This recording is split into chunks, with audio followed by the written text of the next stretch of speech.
Welcome back to another episode of the Mind of an Outcast podcast. You already know what's up. It's your boy, your host Isaiah, and I got my boy, the dopest co-worker to date, straight out of La Bexy, my boy Fliperachi, aka Felipe, in the house. What's up, my boy? What's up? What's up there, Isaiah? I don't know what I'm supposed to do, but hello. Be yourself, bro. I'm Felipe. Be yourself, man. That's what we're doing. We're just chopping it up. Snappy necks and cashing checks. Hell yeah. Ripping socks and smashing box. Fucking sluts and eating butts. I lost my train of thought from Neighbors. I know I would never fuck a slut, and I would never eat a butt. Well, maybe I'll toss a salad here and there, but whatever. It's debatable. Yeah. It depends on the toppings. Let me make sure the sound is up to par because it should be. It should be. And just going back to the soundboard, Charlie Murphy. Don't turn on the heat. Cocaine's a hell of a drug. Cocaine is a hell of a drug, man. Work with the same guy for 20 years And never know his name. Be a Be a man. man. Be a All man. right, Be a man, dog. Yeah, promoter loved that one. Oh, I love that shit, dog. Let's see what else we got here. I don't understand you. Go back to your country, white power. Yeah, just got a whole bunch of random shit, but yeah, this was an unexpected podcast that just happened to fucking happen. Yes, sir. Yes, sir. Tell them about your podcast, my boy. You're getting up and running. Let everyone know. Get that momentum. Do I gotta look a certain way? Hey, I'm just saying that. Hey, We got the Bro Chachos podcast. We had our first one last week. It's the first one, so fucking takes 40 to get good and shit, from my understanding. So congrats to that one, though. Hopefully it fucking comes through, and we'll fucking throw Isaiah on our podcast, brother. Say less. I'm there. There you go. Oh yeah, the first one. That's that fucking stepping stone. That's just it lets you know once you step, you're either gonna fall, or you're just gonna keep fucking stumbling until you run. You know, como dijo mi compa Rocky, you know, it's not how hard you get hit, and How hard you get hit, and you could keep moving forward. there you go. Some shit like that. Adrian. Hell yeah. Damn, this shit. These are my favorite fucking episodes to do it, kid. They happen unexpectedly. Oh yeah. And it's just natural conversation. You just roll with it. Like, I was not planning on doing a fucking podcast today. No, man. As I said, I think we were shitting the shoot right now, and fucking, if we had the fucking setup at the pad right now, when you were over right now, I think we would have got the podcast in. That would have been a whole other episode in itself. Yeah, right there. But you know what, man? I was like, yeah, let's fucking do it, man. I gotta get a little practice in because I'm gonna do one tonight.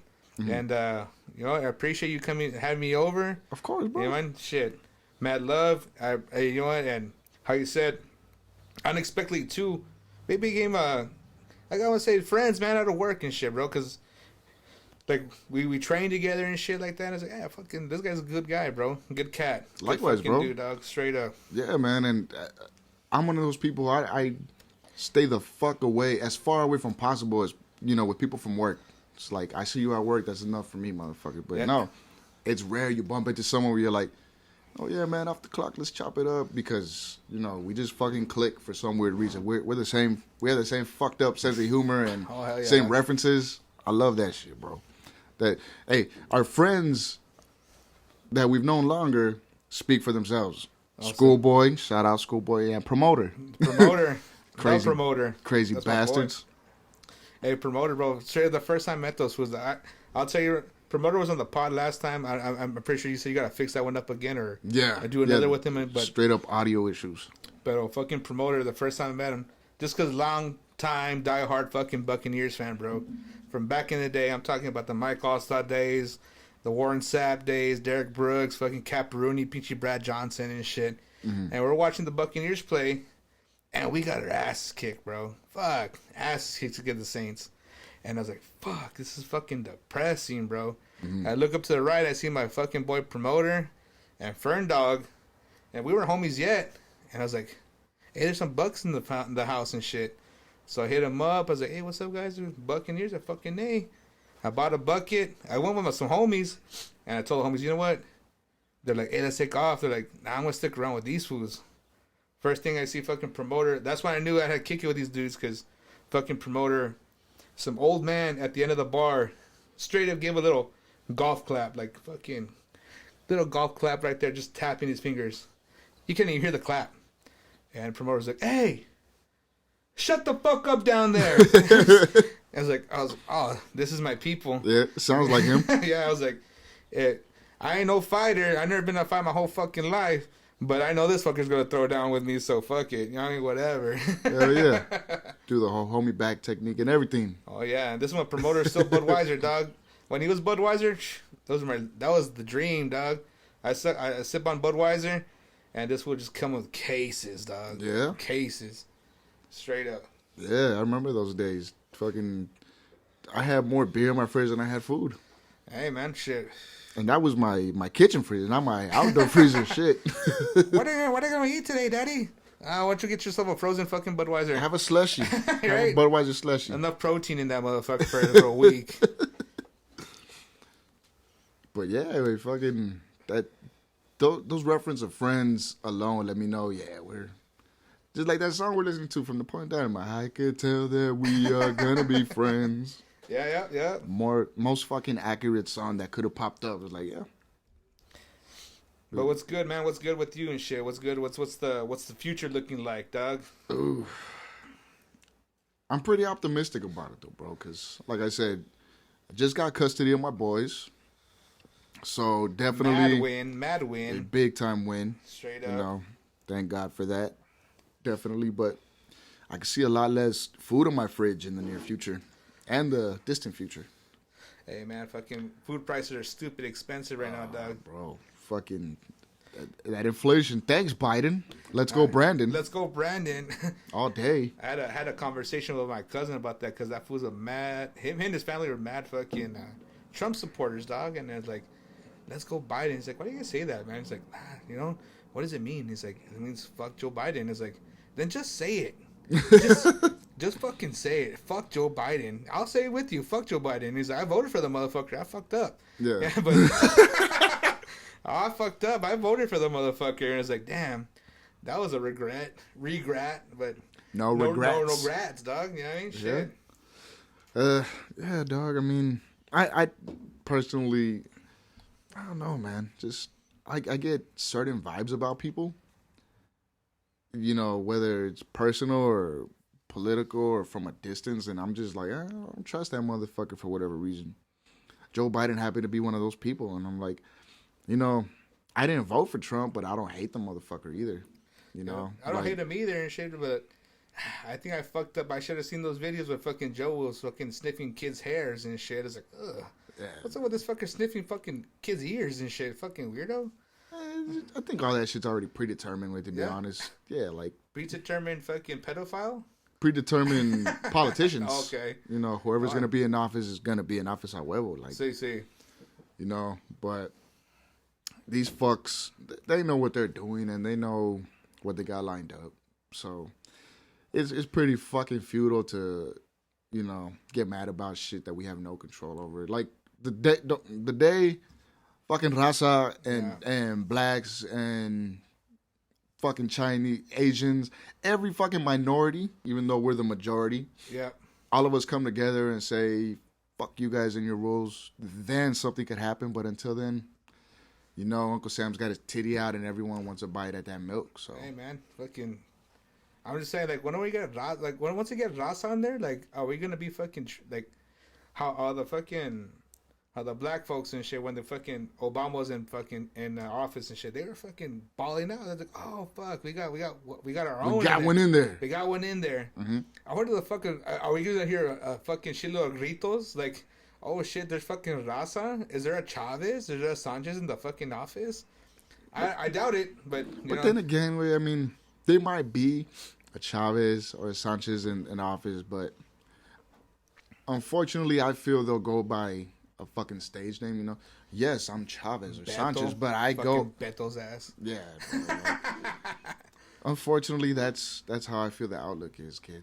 I still fuck with Beto though, cause he fucking skateboards and fucking. I go for him for the wrong reasons. Beto, he fucks without the driving, so But that's about it. That's whenever, not even whenever.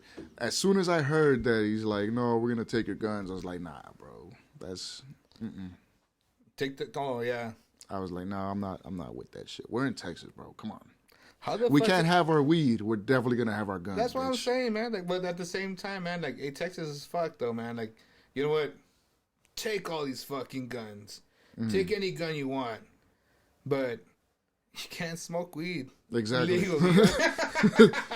I mean, like, it's like, hey, man, like, You got your shit so backwards, motherfucker. kill everybody. I don't give a fuck, you know. Don't. But you better not be under the influence of marijuana while Yeah. you do it. Don't step on my lawn, motherfucker. Shit. But don't take my fucking weed. Drink Jack all you want, but don't indulge in the devil's lettuce. Send them back. You know what I mean? They took our gas. They did take our job. That fucking fuck the white. Oh. Say it, dog. Say it. My shit's not No, monetized. okay. My shit, I got like 100 followers, bro. They all agree. They just get mad, man. Like, hey, man, if you don't want to fucking work, you don't want the jale, man. If you don't want to be working, man, a bunch of Rasa's gonna do it. Oh man. yeah, You know they'll jump on that shit. I just remember from back in the days, pinchy, los señoras working at fucking McDonald's and shit, dog. Working at McDonald's, and they fucking worked that job off, bro. I was 16 years old. And fucking around that same time that fucking same South Park shit came out, like, they took our jobs. And I was like, yeah, we took your jobs because you don't want to fucking work, bro. Yeah. You know what I mean? We're trying to get fucking paid. We're trying to fucking survive, man. You know what I mean? Raza don't fucking care. They're just trying to survive. That's it. And there was some white people, and I got nothing against white people. I mean, I'll talk shit about every race jokingly because we have to make fun of each other to fucking keep peace, man. Because if we can't make fun of each other, then that's how you get hate and wars and shit or whatever. But again, just to emphasize, I got nothing against white people, but it's like white people expect to have a house on the hills with the white picket fence and a pool in the backyard off of a fucking minimum wage job at McDonald's. Like, no, bro, that shit is to sustain a teenager or a college fucking student. Party That- boy, actually. Yeah, Yeah, you know what I'm yeah. saying? That shit's not meant to sustain a family of 2 or 3, 4. You can't fucking do it. No. Especially if you're gonna be the only bread maker, the only source of income. And that was like a key factor in the whole, oh no, they took our fucking jobs because, yeah, bro, bitch, back then at that point in time, yeah, get a degree, go to school if you want a better job. It's not like that anymore, of course. No. But back then, yeah, that was the move. After high school, go to college, get a fucking A degree and shit. a degree, or what's the other shit? trade. A trade. Yeah, the trade jobs, the trade schools. There's nothing wrong with that. Oh, fuck blue no. collar jobs. They're equally fucking beneficial to sustain a family. And people, those blue collar jobs, dog. I'm telling you right now, fucking these fools that get trades, all the fucking raza and shit, bro. It's been a minute. It's been a minute since I've seen a fucking anyone else but raza fucking being a plumber, doing construction. You know, like they might look rugged as fuck. They might look fucking trashy as fuck. They pulling up in fucking torn jeans, fucking worn out Carhartts and shit like they're that. just still poking out of the steel toes. Yeah, the yeah. Chinese. But fucking, they're modest as fuck because you're not seeing what's in their back pocket, bro. Mm-hmm. I got a homie straight up fucking building houses, looking rugged as fuck. People might think he's trash as fuck, but shit, you look in his back pocket, that fucker's pulling over 6 digits, dog. He raises like 5 inches when he sits down because his Yeah. wallet's so fucking loaded. He fucking Yeah. His dick might be small, but he's got a lot of money. he you know? compensates it with the wallet. Yes, sir. Yeah. Yes, sir. Yeah, dude, fucking. It's like they say, be rich but look poor. Yeah. No, the poorer you look, the richer you are. The richer you look, the broker you are. That's what I'm saying. These modest motherfuckers, bro. You don't. Going back to maybe these rich ass motherfuckers too, dog. You never seen fucking rich ass motherfuckers rocking gold chains. You never seen rich ass motherfuckers rocking diamond earrings and shit like that. Nothing. They're modest as fuck. They made their money, and they're gonna drive on. They're low key. The ones that want to fucking shine are fucking they're over here flexing all their fucking flow. They want people to know they're here on the Instagram. They're here on the fucking Snapchat. They're on everything trying to show what they got. In the back of my mind, I see that shit. I want that shit. Yeah. You know what? I'm just saying, like, if you're showing that shit off, man. Not me personally, but I know people love it. Like you showing you're flexing your shit. You better be fucking afraid, because there's 100 people more that want that shit from you. You're hungry. Oh yeah. There's a motherfucker that's starving. Yep. That's watching that shit. And even more so, that motherfucker's starving. There's another motherfucker that's on the verge of death. Yep. And he's like, I could use that 2 G's right about now. Well, there's a jam by Eminem called Rock Bottom.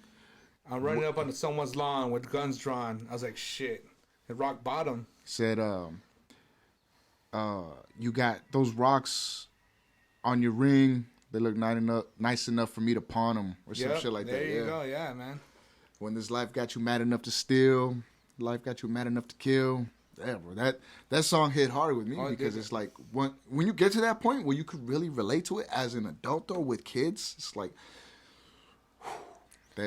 it's different from hearing it as a kid to hearing it as an adult in that situation. You're like, jail can be an option today because I have to make sure my family's taken care of. Oh, hell yeah, dog. You know? Hell yeah.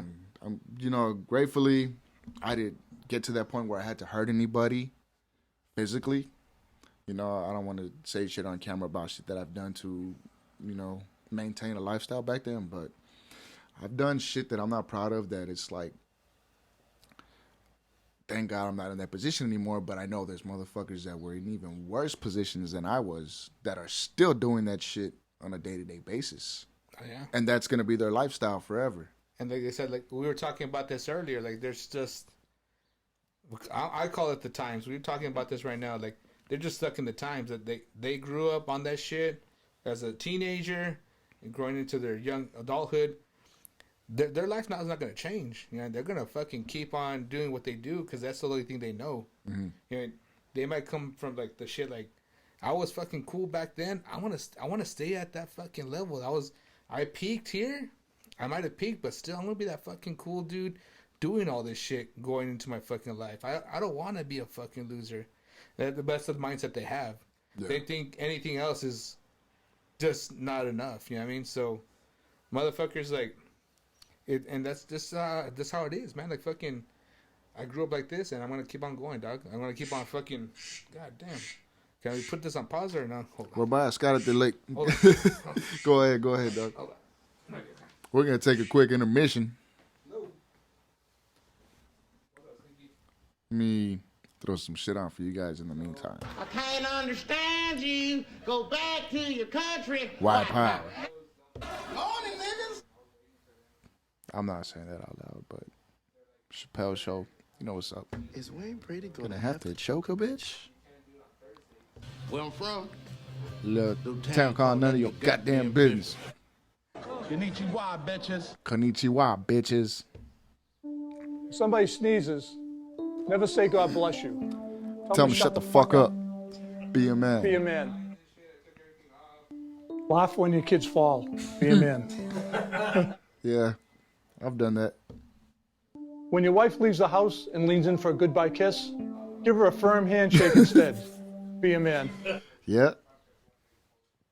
Got in trouble for that shit, but yep, facts. Work with the same guy. Cocaine is a hell of a drug. Yeah, we heard all these already. Let's see what else I got here. Oh yeah, my feet. Yup.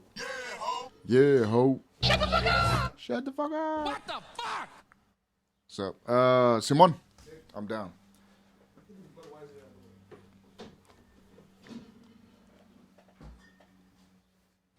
That's crazy, man. We just witnessed some funny shit, and we just got into some serious shit right now. Like what? No, we were just talking about some. Oh, talking about yeah. They put this on show. I'm mute, dog now. No, you're good. I love it. All right. Everything's gravy.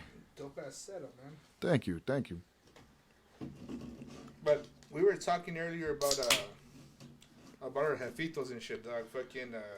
You were saying you're proud of everything your jefito's done and just have no problem expressing like your gratitude. Mad love for that motherfucker. Oscar Alame, dog. Straight up.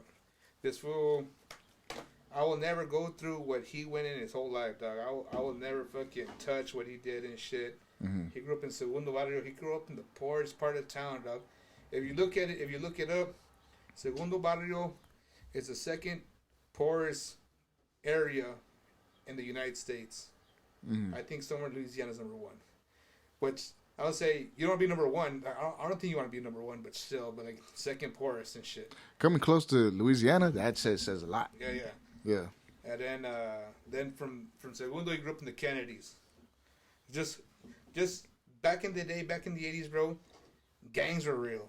This was like, from my understanding, gangs were real shit. Like, you fucking couldn't walk around like that. You know what I mean? You couldn't walk around without a filero. You couldn't walk around just being nervous and shit because you'd get fucked up. Yeah.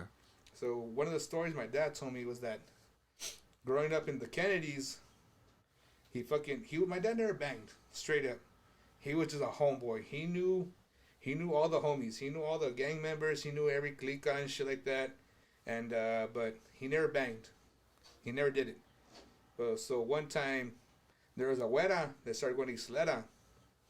And fucking the homegirls, the chorlias, they didn't fuck with her. Because why? Because she's pretty and white, dog. Straight up. They just didn't fuck with her. All the fucking homies were all about her ass. They wanted her, like, damn, está bonita la güey. Está bonita. Está chula la güey. And so what the chorlias did, they fucking, hey, come over here, let's go over here.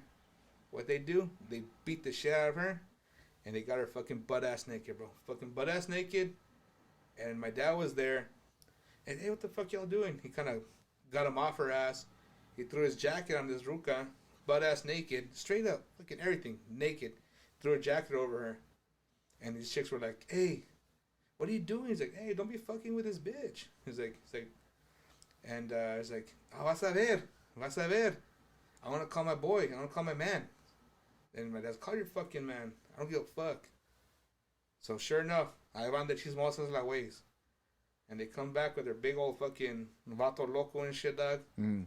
First thing that happens, hey, Oscar, ¿cómo estás? Fucking hit him up and shit. What's good? He's like, oh, you're fucking ruca, dog. Fucking fuck this bitch up and got her naked.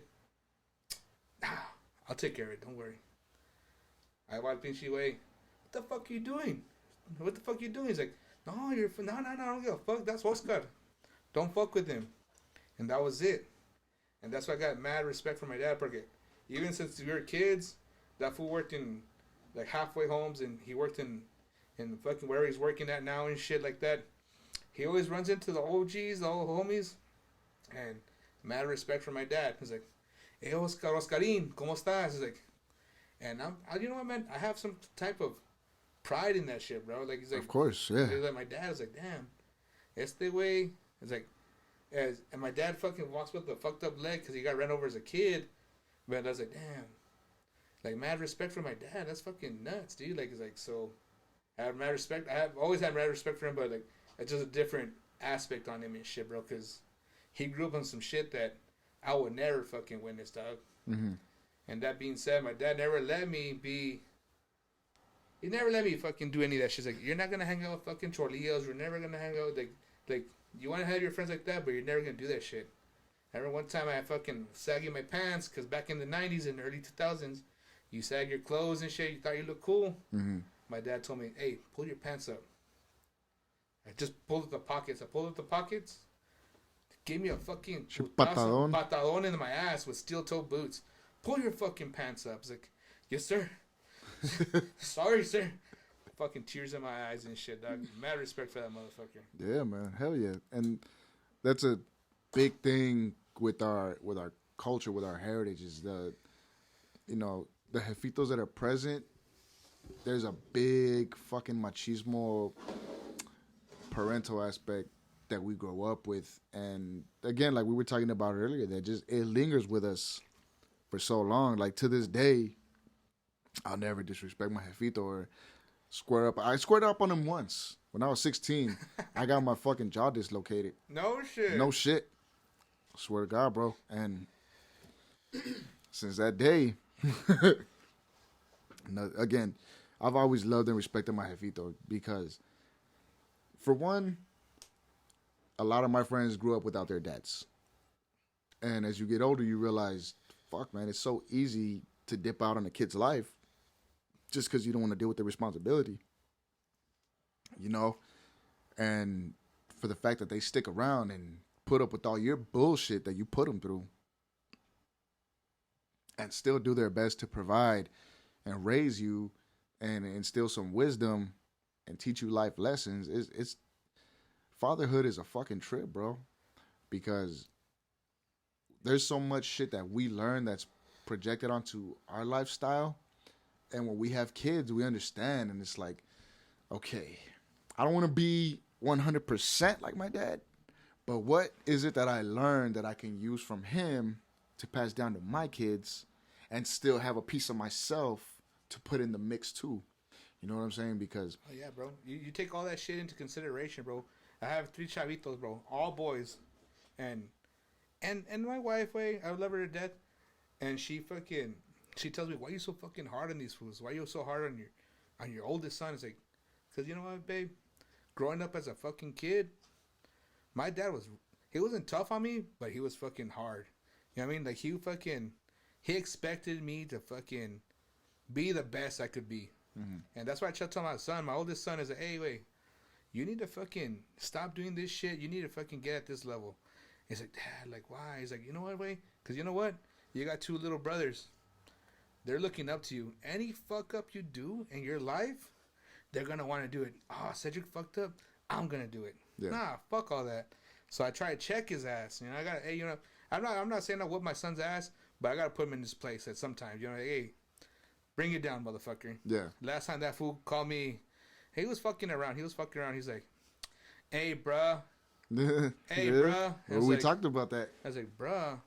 Not your fucking friend, homeboy. I told him straight up, like, hey, Cedric, I'm not your fucking bruh, motherfucker. I'm your fucking dad, all right? He's like, and I hit him with this, like, stop calling me fucking bro. It's all fucked up and shit. But nah, dude, I just said, you get the shit. Growing up, you got chavitos too. You got fucking 3 of them también. Yeah. You kind of nitpick what you need from your old man that you learned as a kid. Yeah. And you instill that in your kids now. Porque si no, we're going to have a bunch of Edgars running around here, shooting up the mall, running from the cops, shit like that. You know what I mean? Because TV and music, in my opinion, is fathering these Edgars that don't have dads. You know what I'm saying? Because they have the jefitas, but the jefitas can only do so much. They can't teach them how to be men. They listen to... Yeah, and this sounds so fucking hypocritical of me. I was going to say, not on you, but I was like, back in the day when we were kids, don't listen to MTV. Don't watch MTV. Don't do this. Don't do that. I was like, don't play video games because you're going to go shoot up the school like Columbine. It's like, nah, like... It sounds so stupid back then. It's like, no, but it's just fucking music. It's not going to do anything. Yeah, exactly. You realize the fucking influence that it has. God damn. Now, and it's true because... Maybe we couldn't see it because our jefitos were present in our lives and were there to check us instantly. A lot of these fucking Edgars in past generations, the ones that didn't have dads, what if, again, that's what they saw. That's how they felt they were obligated to be a man by showing that fucking toxic masculinity. I have to be fucking tough. I have to be a gangster. I have to be, you know what I'm saying? Oh yeah. That's like, and that's what they resort to. All the homies that shit that I grew up with that were fucking thought they were hard ass motherfuckers, bro. I see them now, fucking complete 180, dog. Because you know what, all that hard ass shit that you do back in the day when you were a fucking kid, teenager, and shit like that, ain't gonna get you nowhere. Ain't gonna do shit for you, man. Mm-hmm. Either they're in doing time, or they're fucking struggling, dog. I agree. You just gotta fucking find that right path and shit, and fucking what the fuck. Who am I to say shit? I'm still fucking sipping on Budweiser and shit. But I'm just saying, like, back to my old man. I remember because we're talking about music and shit like that. Mm. My dad one time hit me up because, I was a fucking wimpy ass kid, bro. I'm gonna tell you straight up. So I would fuck with the Britney Spears. I would fuck with the NSYNC and Backstreet Boys, dog. And back in the day, Power 102, fucking that's all they played. That's all they played. Yeah. And I would put it on. When I'm listening to that shit, hit me, baby, one more time. My dad changed that shit on the fucking radio. He was like, hey, mijo, don't be listening to that shit. It's going to turn you gay. I was like, that's what's going to make me gay? Like, that's what's going to make me gay? He's like, don't be listening to that shit. It's going to make you gay. Different times, different eras. He grew up in the 80s. He grew up in the whatever I guess 80s was big because the 80s had the gay was like a big movement, and the fucking and the AIDS and all that shit was popping off. So we got into the 90s. 90s was a different era. 90s you had the fucking ravers, you had all the fucking blue gangster boys. rap. Yeah, gangster rap at the beginning and shit. Yeah. But I'm talking about like late 90s. That's when you start getting into different like genres and shit. See, they started expanding the pop. The pop. The pop was a bigger thing. Yeah, it got big. Yeah, bro. It got big. So it was like, my dad was like, you know what? I don't have an issue with you listening to this hood shit, this fucking NWA shit. I'm okay with that. But stay away from this shit. It's like, it's gonna turn you some type of way. He's like, I don't think that's how it works. but okay, I'll fuck with you. Yeah. I mean, like with me, my jefito encouraged listening to every sort of music, like no matter what the fuck, because he's a DJ. Orale. He's one of the 915 retro DJs. Shout out to my jefito, DJ Chuy, DJ Leroy. Yeah, so he listens to everything. And he put me on so much game with music. Like, I know everything from, again, like we were listening to Tigres earlier, from Tigres to Chente to, se llama el otro vato, fucking... not Valentina. I was gonna say, what's this fucker from Juárez? Pinche... The one that sings, Las Estas de Enero. I would say Juanga, but I don't know you fuck with Juanga. Oh, I forgot his name. Damn, I'm gonna get a lot of backlash from the familia for that one. Fuck, but I'm not gonna dwell too much time on it. But everything from that, from all the Spanish shit to like reggae, like Bob Marley and shit like that, to of course the gangster rap, all sorts of rap, hip hop especially. He was big on teaching me Kid Frost. And all the raza shit too, the Chicano, all of that, bro. Especially oldies. Oh, yeah, but Sunday oldies, dog. Oldies was mandatory. Oh yeah. Every Sunday. Oldies, dog. And I didn't get it either, bro. For the longest time, I was like, what the fuck? Yeah. Why are we listening to 92.2 the Fox on a Sunday? Like, this is fucking whack. Not till I got older, bro. I was like, this is our culture. Yeah, this is where it's at. Like, yeah. You throw the grill out, fucking light that bitch up, and you fucking get the carne asada going and shit. It's like, hell yeah. This is where it's at. But not till when I was younger, it's like, man, I don't fuck with this.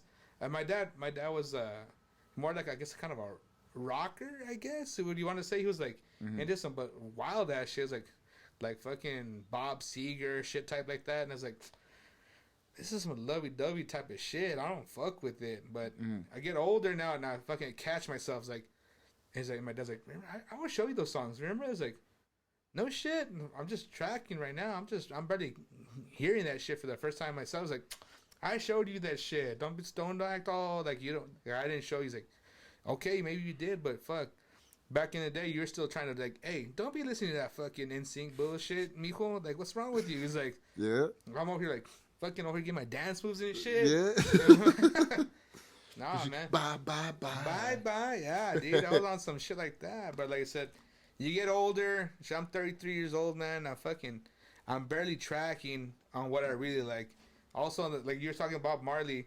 My dad didn't fuck with Bob Marley because he said that's some marijuana shit. Yeah. He's like, no, mijo, don't listen to that shit. You're going to turn into marijuana. If I wasn't turning gay, I was turning into marijuana. I was like, okay. Like, what can I listen to, man? Like, what was like, listen to this. Nah, I'm just going to be boring now, I guess. These bitches aren't going to fuck with me no more, dog. I'm over here like, love. I was trying to be so hard, bro, to be the smooth ass lover boy and shit over here on some Drake shit. Yeah. And it never went that way, dude. I was always the smooth ass gay best friend. It's like, the sensitive friend. See, the friend zone friend. Yeah, I like you, Felipe. It's like, fuck, I like you too, girl. Come here. She's Not like that. Not like that. It's like, I like you as a brother. It's like, God damn it. I'm like, yo, what the fuck? I'm over here trying to get my dick wet, and you're gonna push me back like that? Like, fuck. I don't see you like that. I don't want to ruin our friendship. Maybe I am gay. Maybe I'm gonna go fuck a dude. But I want to experiment with you first, Yeah. so I know. I remember, dog, one of the stories and shit. Straight up, I was with my cousin Aaron and shit, bro. And we took out this girl. She wanted to come with us. Hey, what are you gonna do for New Year's Eve and shit? What are you gonna do for New Year's Eve? And it's like, we're going to my cousin's house. And she's like, oh, okay. She's like, yeah. She said she'll buy us drinks. So I was 16 years old. It was me and my cousin Aaron and that girl, and my girl cousin. She was older than us, so she could buy alcohol. And she was like, come on over, guys. We'll fucking do New Year's Eve here. I was like, all right. And so I took her. I was like, this is the night. This is the night que me la jaineo. You know, this is the night que me la tumbo or something like that. And then sure enough, bro, I go in for the move. My move was so stupid. It was like, Don't tell me you did that yawning show. No. My move was, it was kind of cringy. Like, instead of going for a kiss, I went for a tit. I was like, shit. I just went in for a tit, and I went for a kiss, and she's like, fucking stiff arm the arm, and a fucking. She did the Heisman? Yeah, slapped the arm, fucking LT'd my ass, Lady Amy Thomason, and then stiff arm my face. Like, damn. I was like, I don't see you like that, Felipe. It's like, I see you like a brother. It's like, and dude, embarrassing. I just start crying, bro. Oh, I just start crying. Shit. And we get in the car. Like, can you take me home, please? Like, yeah. I'm in the car crying. Is she awkward car drive? Yeah, she's in the middle, and my cousin's on the side, and my cousin's all drunk. We're all drunk. Oh, except for her. Just me and my cousin are drunk. Oh, and then my cousin, she's driving us. She's going to drive her home. He's like, and my cousin's like, kiss her, Wade. Just fucking kiss her. And he's like, nah, wait, she doesn't fucking like me, wait. Like, you said it out loud in front of her. Right in front of us. We were like yelling at each other, dog. She doesn't fucking like me, wait. I tried to kiss her, and she said she didn't like me like that. Oh, and then I was like, no, wait, you fucking kiss her, wait, because like, I think you're more manly. And then she's like, please stop. Just, Felipe, just please stop. Just shut up. I was like, and then I was like, okay, I'm just fucking bawling like a fucking weak ass, bro. Hey man, it happens to the best of us. That shit sounds straight out of a scene from Superbad. It's like, you're drunk, Jules. You're drunk.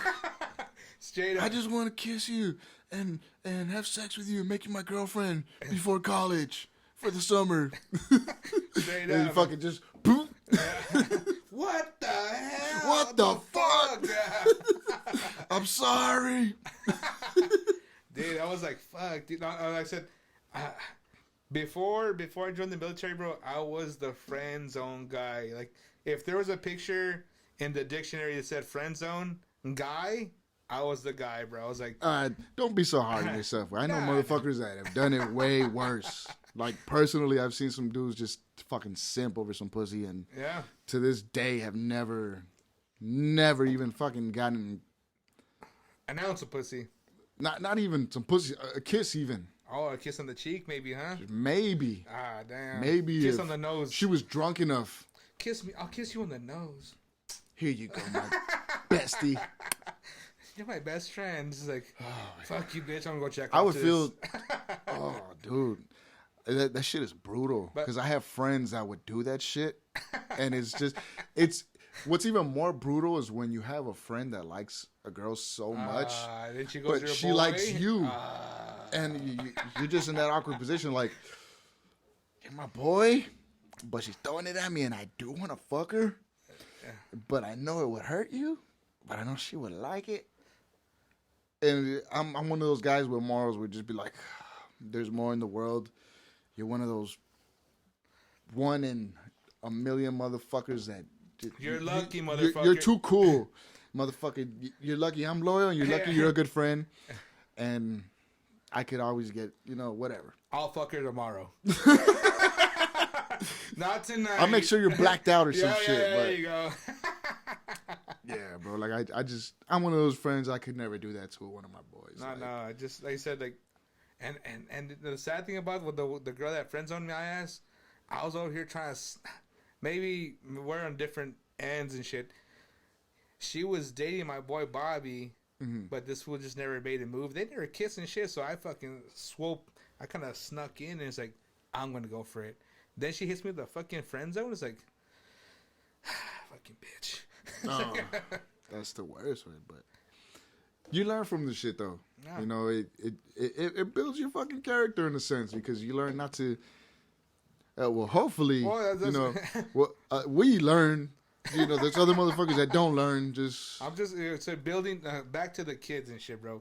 I always tell my son because he's a fucking little nasty ass. My oldest son, he's like, Dad, I took a shower yesterday. He's like, motherfucker, you think those girls want to smell your ass? You smell like poop and shit. Like, no, you're 10 years old.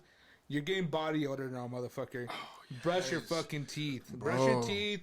Throw some Dio on. It's like these little rucas that you're about. My son, my oldest son, he said, Dad, I need to tell you a secret. He's like, oh shit, this sounds serious. Like, what's up? He's like, you can't tell mommy though. He's like, I ain't saying shit. I ain't saying shit to your mom. And he's like, what's up? He's like, hey, I got some girl's number. He's like, what? Nice. That's such a bonding moment, bro. He's like, what's her name? He's like, I don't even remember her name. It sounds like some little wet. I was like, oh fuck yeah, Cedric. And I was like, what do you guys talk about? I don't know. It just Fortnite, video games, like TV shows. Like he's like, I was like, oh, okay, please, Dad, don't tell mommy because she's gonna get mad as fuck. He didn't say mad as fuck. My son don't cuss. He gets mad at me for cussing. He's like, Dad, stop cussing. Luke and Xavier are just cussing whatever you're saying. For the longest time, I would say, you're a fucking disaster, my guy. And I hear my youngest kids is like, dude, you're a fucking disaster, my guy. He's like, hey, chill out with that shit. Your mom hears that shit. She knows it's me, motherfuckers. But we're both gonna get in trouble. So I'm sorry. I had to snitch to my son. I was like, hey, babe. I said you could pull the number. He's like, that motherfucker don't even brush his teeth. Yeah. They don't even know how to wipe their ass. He's like, that's what my dad said. My dad's line was like, you don't even know how to wipe your ass right, Felipe. I was like, you're right. I got poop on my fingers. I wash my hands, but they're still under my fingernails. Yeah, it's still in the fingernails. I'll eat them later. All right. I'm kind of worried about my boys because your boy's 12, no? 10.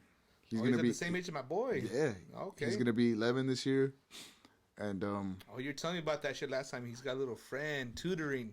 I got some tutoring, Dad. I gotta take care of. Right? He tried pulling that shit on me, like if I didn't know what's up. But I love that shit about being a father, bro. Like all the little shit we try to pull with our dads. Oh yeah. They try to pull on us, and we're already hip to the shit. So it's like, oh, see, wait, Dennis, you got tutoring? Okay, you got A's and B's, motherfucker. But okay, you got tutoring? Oh, okay, I'll go along with it. So what time you got tutoring? After school. You could pick me up at 4:30. Ah, go down at 4:30. Okay, I didn't know they had tutoring for an hour and a fucking half for elementary. What are you, fucking the teacher? That's why the grades are fucking okay. She's getting you college ready, huh, motherfucker? It's just so funny that when they try to lie to you, just to have that little excess freedom, and can't help but be like, fuck, man, this. And again, like I said, I'm worried because for one, my boys, they're little handsome motherfuckers. Like they have some of my looks, they have some of their mom looks. So they, se peinan la chingada, and they dress. My oldest likes to dress nice. What's his style? Like it's just a different style now. So what is it though? He likes for sure the fedoras. Orale. He's a fedora dude. He just likes looking fly, dude. His fitted jeans, either some nice tennies or the nice dress shoes with like a button up or a nice t-shirt, a V-neck or something. He just likes looking fly. my youngest, he's just casual Friday every day of the week type shit. Yeah. You know, some sweats, a long sleeve, or some basketball shorts and a t-shirt, and he's cool. He's chilling. But I don't know. The reason I say I'm worried, it's like they say, todo se paga con los hijos, right? Yeah. That's some shit your mom would say and shit, like straight up. Dude. So my dad had me at 17, and I felt my karma. Well, I was his karma because I lost my virginity at 12. Baller. Dog. Baller. I don't know how the fuck that happened. I was 12. She was 14. So I made that happen. All right. I mean, we were a late bloomer on the 18. Are you green? Fuck no, I'm not green. But the funny thing is, the chick I lost my virginity with, like, we're good friends and shit. You know, like, we're not great friends, but, you know, if we ever run into each other, it's all love. Like, hey, bro, you know, I deflowered you. Yeah, you did, type shit, whatever. But I'm you know, I'm getting off topic. So I lost my virginity at 12. Now I'm thinking, fuck, man. I'm raising some little handsome, you know, respective motherfuckers that, and it's like, oh, man, what the fuck am I going to walk into one day? Like, especially because the culture is evolving so much, like the whole dating culture, the sexual culture, and all that. There's so many fucking genders now, and then there's so many different terms, and there's so many sexual orientations, and it's like, what are you? It's like, I'm a unicorn. Bro. Like, I'm scared I'm gonna come home one day. It's gonna be like 5 little girls on my fucking couch waiting for one of my sons. Be like, hey, bro, what the fuck you got going on? Are you a pimp now? You pimping? Pimping ain't easy, Dad. He's gonna be like, no, Dad. There's a new, you know what I'm saying? Whatever the fuck is. I'm a quantasexual now. I can have 5 girlfriends, and it's normal in society. Bro, I'm scared of some shit like that, dude. Because that's the fucking way we're heading, bro. Like, so much shit is open and accepted now. Dude, all that shit, like I said, like as going back to my dad and shit. I'm not saying it wasn't accepted. I think that's when it was popping off. But my dad would fucking push that. Hey, you're gonna turn gay. Like, don't be doing that shit. It's like, okay, yeah, fucking weird. But you gotta be careful nowadays how you fucking approach anybody, dog. Like, you it's like, are you gay? He's like, I'm whatever. Like, I identify as this, and my pronoun is. It's like, oh shit, my bad. Man. My bad. He's like, shit. Shit. I was like, I have a homie that's he was a man and he turned into a lady, and he married a woman. I was like, what the fuck, are you straight? Yeah. Like, what the fuck is that about? Like, yeah. Like, do you still have a dick, or do you guys scissor? Like, what's going on and shit? Man? Like, it's everything's so fucking different than back in the day, bro. Dude, and it's only gonna get worse, bro. Not to say that it's fucking bad, but not it's worse, but just different. Different. Yeah. You know what I'm saying? Something we're not accustomed to because we're millennials. Mm-hmm. Our kids are they going to be part of Generation Z, or are they going to be a whole different generation? Because Generation Z right now are the motherfucking TikTokers and the woke the liberals and shit like that. And that's what fucking stresses me out so much about doing shit like this, bro. A podcast or anything. How the fuck are you going to fucking cancel out a motherfucker on some table talk bullshit? I'm pretty sure those motherfuckers that cancel out motherfuckers, they're talking about this shit at the table. They're talking with their mom and dad about all this bullshit. How are you gonna cancel out a motherfucker, dog? Because they push their own agenda away. Like, if it's not about, because of course you have the meadows that are already laying the foundation for, you know, table talks like this. You know what I'm saying? Like, you have your Joe Rogans, you have Dave Chappelle. Dave Chappelle don't give a fuck, dog. He's still open about shit, of course. But if he were to, that's the thing about Dave Chappelle. He's careful about what he says, and he's very articulate and well informed about the shit he talks about. Yeah. You know, he doesn't just talk out of his ass like we're doing. You know what I'm saying? Like, to an extent. Yeah. You know, we're talking out of our ass, but at the same time, we're talking based on what we feel in our experiences. Dave Chappelle, shit, utmost respect because he dissects shit from everybody's perspective, everybody's point of view. You know what I'm saying? Like he'll look at it, and I love how he looks at it from everyone's point of view. But at the very end, he's like, "But motherfucker, this is how I feel about it, and whether you like it or not, I'm gonna say it, just to let you know I see it from your point of view. I see how you see it like this, and I see why you feel a certain way. But I feel you're a fucking idiot for whatever reason." Because you know we still like, at the end of the day, man, this is America, dog. We got the freedom of speech, dog. Like, I'm not saying, I'm not gonna be calling, hey, you're gay, or hey, you're this and that. Like, I'm not about that shit. All that race shit, man, whatever. But at the same time, he's expressing himself. You know what I mean? Like, that's this motherfucker. He has his own agenda on anything. You know what I mean? Like, you're like, but at the same time, do you think he gets away with that shit because he's already at a tier up here as a comedian, so he could fucking kind of let it go a little looser and shit like that? I just feel his level of respect is so elevated because of the move he made in like what 05, 06 when he left Chappelle Show. Yeah. And he just ditched out from selling out to go to Africa. Like he walked away from $50 million, which is some shit that was unheard of, like no one had ever done at that point in time. Especially $50 million back in 2005 was you got your money's worth. Yeah. It wasn't like today where it's watered down and $50 million is really like 40 million. You know what I'm saying? Yeah. Like it's depreciated now, but back then that was real fucking money. That's some good ass fucking flow. He had the balls to walk away from that shit because he's like, no, I don't feel, you know what I'm saying? I don't want to sell out. I don't want to do what you tell me to do. I want to do my own shit. If I can't do my own shit, bomb, hey. Fuck it. You know? And I feel like that's why he has such fucking...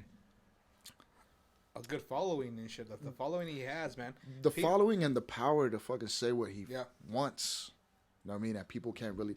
They've tried to cancel him. They can't fucking cancel him. No, fucking... I think was it Netflix or like I guess they tried to do a petition on his ass. Like the LGBTQ community. Yeah. They were like... And they're like... That's cool and all. But we're getting fucking paid. Like... You're only like... Money talks. Bitches walk. You know what I mean? Shit. Yeah. But like on that subject, bro, like having 3 boys, the probability of me having a gay son are high as fuck, bro. Especially nowadays, yeah. That's the agenda that's being pushed right now. Is either, the same-sex orientation or transgenderism. Or just experimental sexual orientation in general. As long as they're not fucking dogs, bro, and animals, I'm with it. You know what I mean? Like, Doug, who knows in 10 years from now, like what America's gonna be promoting on TV? Yeah. Like, look how quick it jumped. It was. I've seen it in the past 4 years, bro. I'll be watching Hulu. Hulu fucking advertises the shit out of it. Hulu on the gay couple shit, and they'll fucking be kissing or stuff like this. Okay. And I had to have a talk with my son porque he saw 2 dudes kiss, and he gave me one of these. Like, what the fuck? He's confused. He's like, oh, what the fuck? He said, you get chill. And I told him, he's like, you know what, man? Just got chill out on that shit. He's like, what do you mean, Dad? He's like, I don't like what I saw. I was like, no, you know what? That's your opinion. That's up to you. That's fine. But you gotta be careful when you say shit like that, and because you have to explain it to them. Yeah, because now we have to explain this shit to our kids. Like, that's their lifestyle, man. If they want to same-sex fucking loving and shit, it's okay. That's what they want to do. Live and let live. Yeah, let them do their thing. Mm-hmm. But at the same time, you can't be giving them like, oh, what the fuck? Like, no, man. It's and I understand that as a younger age too. Like back in the early 90s, bro.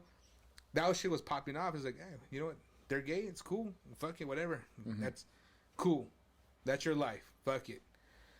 But at the same time, now we got to explain to our kids, like, hey, man, you can't be, like, pushing these fucking people away, man. Like, that's their lives. Yeah. That's what they want to do. It's fine. It's fine. You know what I mean? And I think about it with my boys. I got 3 boys, so like if one came out, if one of my sons is homosexual, whatever, and shit like that, like I know, for me, it sounds fucked up. It might hurt a little bit, but at the same time, that's his lifestyle he chose. That's what they want. That's how they were. It's not the lifestyle they chose. It's how they were raised. Not raised, but like that's in them. It's not how my dad was. My dad was always like, that's gonna turn you gay. Like, no, you're gay for a reason. Yeah. You knew all this whole time. We don't have an ignorant approach Yeah. to it like our parents Yeah. or our grandparents had. It's more understanding. So I don't have an issue with it. Like I said, but what I worry about the most is the grandparents. Like, how are you gonna let them just like, dude? I was like, I went so straight out. I was like, I don't give a fuck. You like doing? If they want to be over here with dudes, fuck you, man. They're at the end of the day. What's the one thing you want to find? You want to find love. Love. You want to find love. That's it. Everyone wants love in their life. So, I said, but to explain that to these older cats, they're like, mijo, come on, mijo. Like, talk to them. It's like, no, like, it's fine. It's gonna be fine, dude. Yeah. You know what I mean? Like, you need to chill the fuck out on all that bullshit. The cool thing about that way is like, should any of our boys, decide to be gay, they wouldn't face backlash like they would have when we were growing up. Yeah. And kids were too scared to come out. I remember as kids, man, fucking like, I wasn't, or maybe I was in the group. I never fucking bullied them like that, but like, I remember like, you're fucking gay, like shit like that. Like, it was fucking weird because yeah, and then like fucking motherfuckers would kill themselves, bro. Yeah, bro. Because there was no outlet. They had no one to talk to, bro. They had no one to talk to. Like, they felt like it was them against the world. Mm-hmm. And you know what happened? They got suicidal, or they shut themselves out from the world, and it just depression on them. A whole bunch of fucking mental disorders can come with that shit, bro. Yeah. Like, it's sad. Like, it is fucking sad, bro. There was 2 dudes that we went to school with. Again, like my group of boys in high school were the fucking malandrillos. We ran the streets, all that shit, whatever. There was two gay dudes in school that you would have never thought were gay back then because they dressed malandrillo like us. And you would have thought, oh, they're just 2 homeboys. They're 2 best friends that are always together type shit. And one time we caught them like away from the school because we had open campus and shit. So for lunch, we'd run around or whatever. And we caught these dudes in like an abandoned house backyard making out. And it was like, oh shit. Like, wasn't expecting to see that. And they saw us and they felt so fucking judged and ridiculed. And like the homies, they were on some old, I was just like, who gives a fuck? They're not bothering me. They're not bothering anyone else. They're not pushing their agenda on you. And shit. Yeah, bro. Like they're minding their they're in the privacy of someone else's fucking private property in their backyard. Yeah. Because they want to be away from everybody else. So like, why the fuck is it? They were afraid, man. Yeah, like I said, bro. At the end, it would be different if they were open enough in the middle of the fucking school, in the schoolyard, in front of everybody. Like, that's a whole different level of confidence, and we don't give a fuck. Or not that, but they were like, oh look, everybody, we're kissing, we're gay. Look at us and make sure they were completely alone on their own, secluded from everybody because they were afraid. They were afraid. Yeah. You know what I'm saying? Yeah. And they didn't, not only afraid of being judged, but afraid of people poking fun at them like these motherfuckers were doing. To where I had to fucking check one of the homies like, ¿Tú qué, güey? Eres joto que chingados. Why the fuck are you so interested in what they're doing, bitch? You want to go join them or what? No, güey, es porque vaya pinches jotos. Pinches jotos, ¿qué, güey? What, do you like men, motherfucker? Is that why you're so... They're still down. They're still down with the homies, right? They're still down to fucking fuck shit up. You know what I mean? Like, at the end of the day, that's what it is, man. Regardless of what happened and shit, regardless of what they did, like, they were still there to back you up. They were still there to fucking give you that fucking ear. Yeah. To fucking listen when you were going through your shit, and they're still there, and that this, like I said, there's stubborn ass people, bro, that will never get over this shit, bro. Yeah. And it's old school mentality. They have an old school mentality. They just won't break the cycle. Yeah. And maybe they got that from their parents. Maybe they got that from TV also. Like maybe they got that from church, man. But then I don't fuck with church either. I'm sorry, I'm not religious and shit. But at the same time, like all of that shit brings hate to the world, man. Yeah, absolutely. Let them be. Live and let live. Let them be. You know what I mean? Like I said, can we take a time out? I gotta take a piss. Go for it. Yeah, go for it. Oh shit! Fuck that. This is a resource. Another beer. That's there. I'm good with it. I still got plenty. Oh shit! I just drink too much,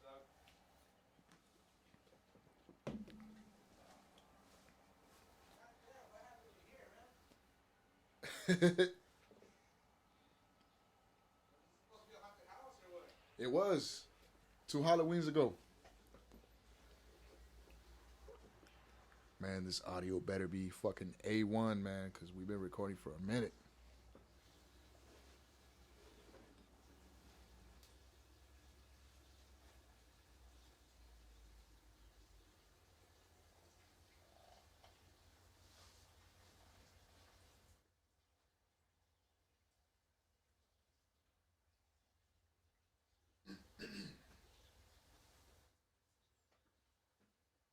Let's see what else we got.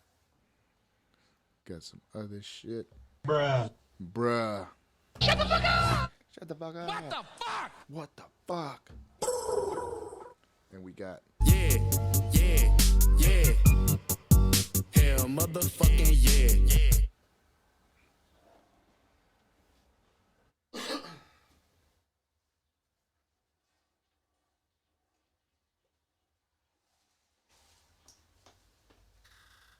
I appreciate having me over, dog. Straight up. Hey, dog. Anytime, bro. Got you. How about when I fucking do your podcast with the pissing and shit, dog? Hey, you're good, because I'm about to go next. Shit. All right. Wait, some money, Mike? Gotta piss like a racehorse in the Kentucky Derby.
What I see? No, you're good. You could go for it, dog. Work related, man. I can't be fucking doing this shit on my day. Damn it, Brandon. It's fucking Lorenzo's bitch ass. Oh, shit. Pinche Renzo.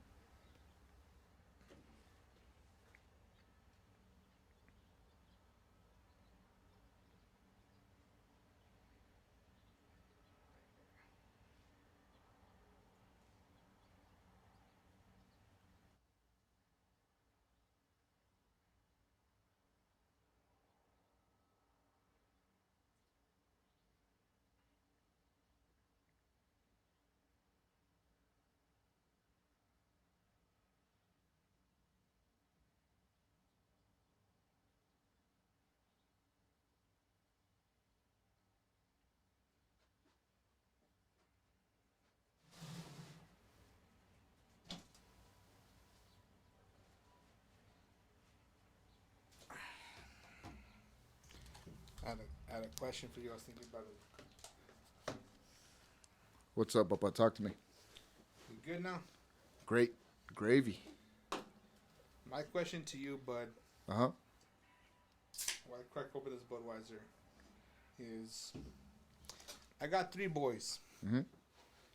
We already fucking noted that shit. How does it... What... As a dad, having a daughter, Mm-hmm. is it harder to raise a daughter or growing up as a little girl and shit? Is it harder to like look out for her and shit like that, man? Like are you? What I'm coming at is that my boy, I didn't have an issue with him pulling numbers. Mm-hmm.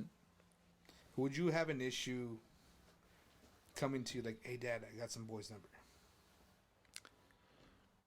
That's like, or like just around the I don't know how to explain it. It's just like No, I get where you're coming from. Yeah. It's the whole the battle of the sexes type shit. Sure. But the roles are reversed because it's a little girl in the picture instead of raising a little motherfucker. yeah, The hard shit about that is like, for one, is my stepdaughter. I call her my daughter, but Yeah. technically it's my stepdaughter. So I got her when she was 3 years old, and I raised her as my own. And I'm not worried, and I say that with confidence. Like, I'm not scared. I'm not worried. Because I raised her exactly like I raised my boys. I raised her to be tough. I raised her to be confident. I raised her to be independent. You know, I raised her to be self-reliant. And honestly, bro, she's way more responsible than my boys. Both my boys combined. boys are desmadres, bro. Very, very much so. Especially when they're your fucking karma. Yep. But my baby girl, dog, I guess there was more of an expectation from her because as a father figure in her life and as a new father figure in her life at that, she saw me as a person she didn't want to disappoint and a person she had to listen to, aside from her mom, who she was already comfortable with. You know what I mean? So she would see, because I've never put my hands on her ever. You know, which I feel no step parent should ever put their hands on a fucking kid that's not theirs. That's just my opinion. But she saw the way I would discipline my boys. In the same way with you, we have to be hard with our boys because we're molding future husbands, future boyfriends. You know, so we want to fucking set an example for them to be responsible young men, disciplined young men. And with her, she would see the way I would discipline them, and I don't know if it was some bit of fear that she would think I would do that shit to her, or if she didn't want to see me get to that point with her. But she's very fucking obedient, dude. And she's very, very well disciplined to where I don't have to be on her ass the way I am with my boys. You know? She's very responsible. She's on their asses a lot of the time for me. It's like, hey, get your shit together. Dad's gonna fuck you guys up. Dad, Don't fuck up, dog. You know, Yeah. you think I like to see you get your ass kicked? I do, but, but you know, I have empathy too, motherfucker. yeah, like, hey, Dad's gonna fuck you up, and I'm gonna laugh, but then I'm gonna cry, motherfucker. Yeah, dude. Yeah. And she's very empathetic like that. Like, if I whoop their asses hard enough, which again I don't do on a regular basis. I don't like to do, but tough love is tough love. Yes, sir.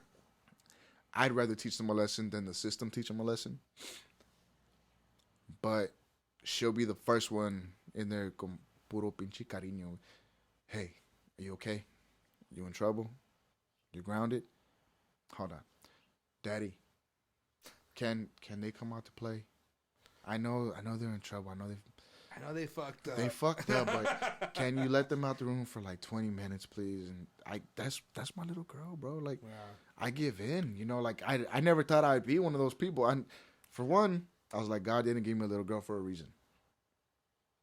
He wants me to pay my fucking debt with interest with these 2 boys, but for a reason, he put this little girl in my life, bro. And I'm like, you know what?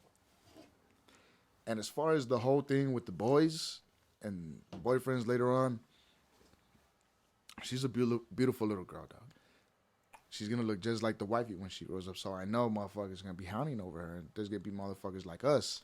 But are you gonna be on some fucking Mike Lowry type of shit? You know what I mean? Like, Marcus hey, and what's your name? Reggie? who let it at the door?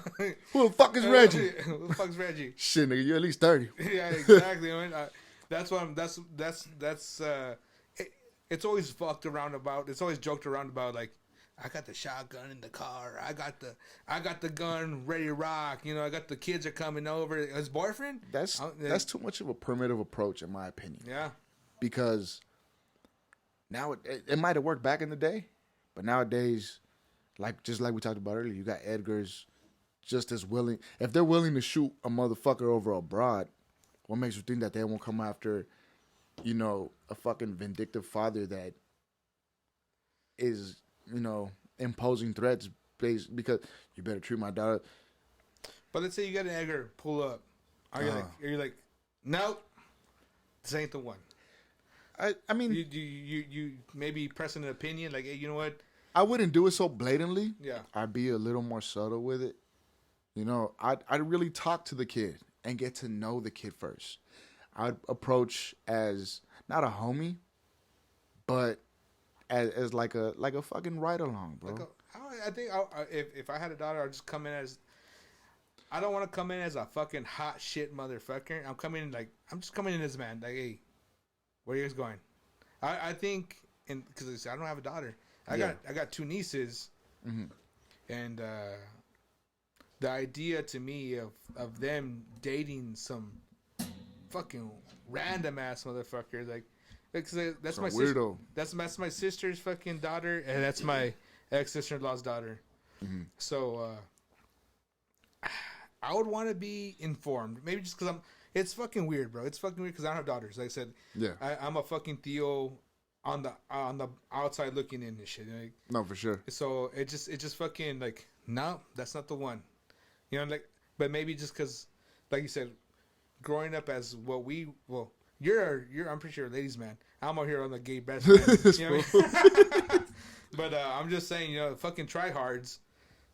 That's how I see it, man. You know. Like I said, with me, I want to get to know the motherfucker because it was, for us, of course, it was the whole Mike Lowry approach from all dads. Yeah, but at the same time... Well, what are your intentions with my daughter, Vato?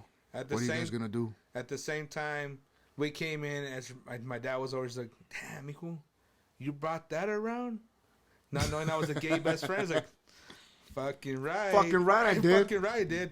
And I'm pretty sure your half was like, damn, mijo, you got that little piece around? It's like... No, honestly, with my jefito was always like, you better be using fucking condoms. Always. That's all he would tell me. I don't want to be a fucking grandfather yet. I do not want to be a grandfather. You better be using those condoms. My half bought me condoms when I was 15 years old. I didn't know how they fucking work, bro. I was like, fuck, this thing is too big for my dick. Bro, when I lost my virginity at 12, I was so nervous, bro. I tried to wrap the condom over my nutsack. I swear to God, bro. This girl will tell you. This girl will tell you, bro. She didn't laugh, but she chuckled at my ass. And she had done it before. But a 12-year-old, bro, my shit barely has enough blood flowing through it to get hard.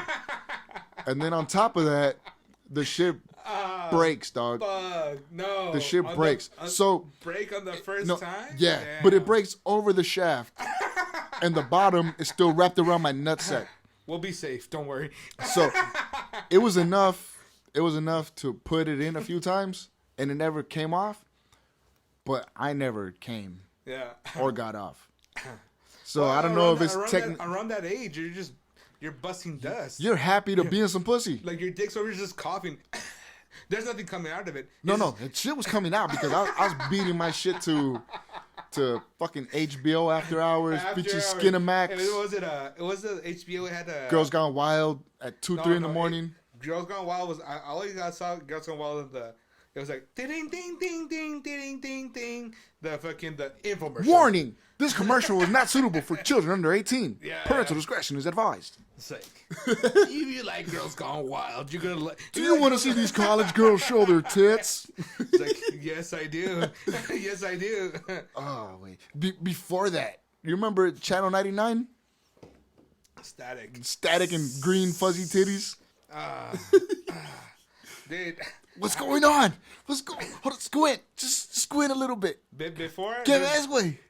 Before I knew how to fucking crank it, bro. I'm not saying I'm not saying I'm a pro cranker, but I'll crank it here and there.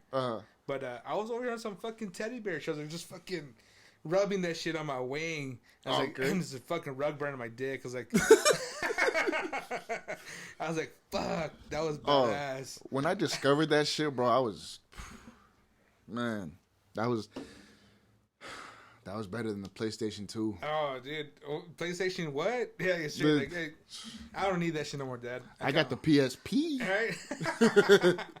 I'm just saying, man. Like, it's fuck. We lost a little track. What were we talking about and shit? Our daughters, how we would raise our daughters. It happens, bro. It happens, but it just like I said, I'm just going back to like we were talking about us. It's just that how we grew up is like try to infiltrate. Like you're gonna try, you shoot your shot, but at the same time, we don't have a girls aspect in our lives. You know, I don't know if you had sisters and shit like that. I have a little sister. Yeah, I have a younger sister, and but the thing was that me and my sister were just so boys. It was like, this is my best friend. This is my fucking dude. Yeah. And so I didn't really give a fuck. I was like, hey, you gonna go with that dude? He's like, all right, be careful. I was like, okay. Like, just be careful, dude. And coming from guys. We know, for the most part, motherfuckers are wired a certain way. Oh, yeah. So we know they want some fucking chon-chon. Of course we want chon-chon. They were on some fucking papaya shit. It's so rare. Yeah, pinche papaya. It's so rare you find a dude, a chick that'll find a dude. Because I was one of those guys with my BM. Like, I was seriously just all about her type shit. BM? My baby mama. Oh, okay. I was like, yeah, what is that fucking... I was straight up just all about her. You know what I mean? Yeah. And of course, like her familia is old school, where it's like, hey, what the fuck is this? And once they realized I was all about her, they're like, okay, they left me the fuck alone. Like, okay, we know you're serious about her. No más está caliente, no está caliente. And like, it's rare to get motherfuckers like that. But 99% of our motherfuckers, they play that role. And that's what you got to watch out for. The motherfuckers that are just, like you said, they want to infiltrate. They're going to do what they have to do. Infiltrate the dealers, find the supplier. Infiltrate the dealers, find supply. So, what do we get? God damn. Infiltrate the dealers, find a supplier. And that's... Shout out Ice Cube. Ice Cube. And, like, that's exactly what I want to do. Like, should my little girl ever bring a motherfucker home, I'm not going to throw on the whole... machismo shit. I don't want to scare him away with the Mike Lowry. Yeah. I want him close. Keep your friends close, keep your enemies closer. I want to see who the fuck my little girl's dealing with. Because I guarantee you, especially teenage boys are fucking stupid. They're going to slip up eventually. You know why? Because I was a teenage boy. And if I kept up an act, I only kept it on for so long before someone caught on to my shit. Especially an older man who knew the fucking ropes, because he was once a young, stupid fucking teenage boy. That was my father-in-law, bro. He fucking threw me under the bus one time. He was like, we want to go... I just got married to his daughter. Mm-hmm. You did it the right way, though. No, mind you, I fucking stole her ass, dog. I was like, hey, she was like... We were dating, and her dad was like, you need to break up with that boy. You need to break up with that boy. He's like... She called me. Hey... I gotta break up with you. Tears in her eyes, tears on the phone. You can hear the tears. You can just hear her crying. So, I gotta break up with you. Okay, I guess. And then so she calls me later. It's like, come pick me up. What? Come pick me up. I'm going with you. It's like, okay. I go pick her up. I was still in the army. I picked her up. I took her back to my house, and my mom was like, what the fuck? What's going on? Hey, this is Yudi. It's my girlfriend. I didn't tell you guys about. Oh, okay. Yeah, she's gonna stay here. And he's like, okay. He's like, All right. Sold her ass. Eventually, kind of sad, she had proposed to my ass. She proposed to me. Will you marry me? He's like, fuck, I will marry you. We got married. Had a backyard wedding. And that was it. We're married. Later on, her dad still was kind of like iffy on my ass. Because I never met the motherfucker. He didn't like me. Yeah. He was like, let's go bowling. All right, let's go. We're bowling. The Tecate girls are there. And he's like, hey, Felipe. What do you think about that ruca right there? Slipping up. He's like, she's pretty fine. The test. The She's old fucking fine. test. Well, I thought he was being cool with me. She's pretty fine. Hey, Yuri. Mira este güey. Mira este cabrón. Oh, you're looking at the fucking Tecate girls? It's like, what the fuck? Like, come on, man. Like, Yeah. I told that shit in confidence, motherfucker. Nah, bro, that's her dad. You gotta, yeah. I was like, son of a bitch. We got home. She's like, what do you think about the Tecate girls? I was like, babe, your dad asked me. I thought he was being cool. He's like, well, my dad's not like that. It's like, fuck. Yeah. Well, I'm sorry. Strike one. Strike one of 30. Yeah, dude. But I'm just saying, like, it's like, boys will be boys. Boys will be boys, Yeah. bro. Especially, and dads will be dads. Yeah. They're gonna protect their fucking baby girls at any cost. And like I said, with me, I'm gonna get to know these motherfuckers. I wanna fucking, you know what I'm saying? Like, that's why with my little sister, I'm not worried for shit. Thankfully, that's one worry I don't have to worry about because she was raised by my dad. And like my jefita, as fucking G as it gets, bro. Like, Oh, yeah? she was never like, she knew what she wanted. You know what I'm saying? She had to grow up faster than usual. She grew up knowing that your dad was a fucking homeboy and shit. Is that what you're saying or no? So RIP to my abuelito from my jefita side. He passed away 2 years ago.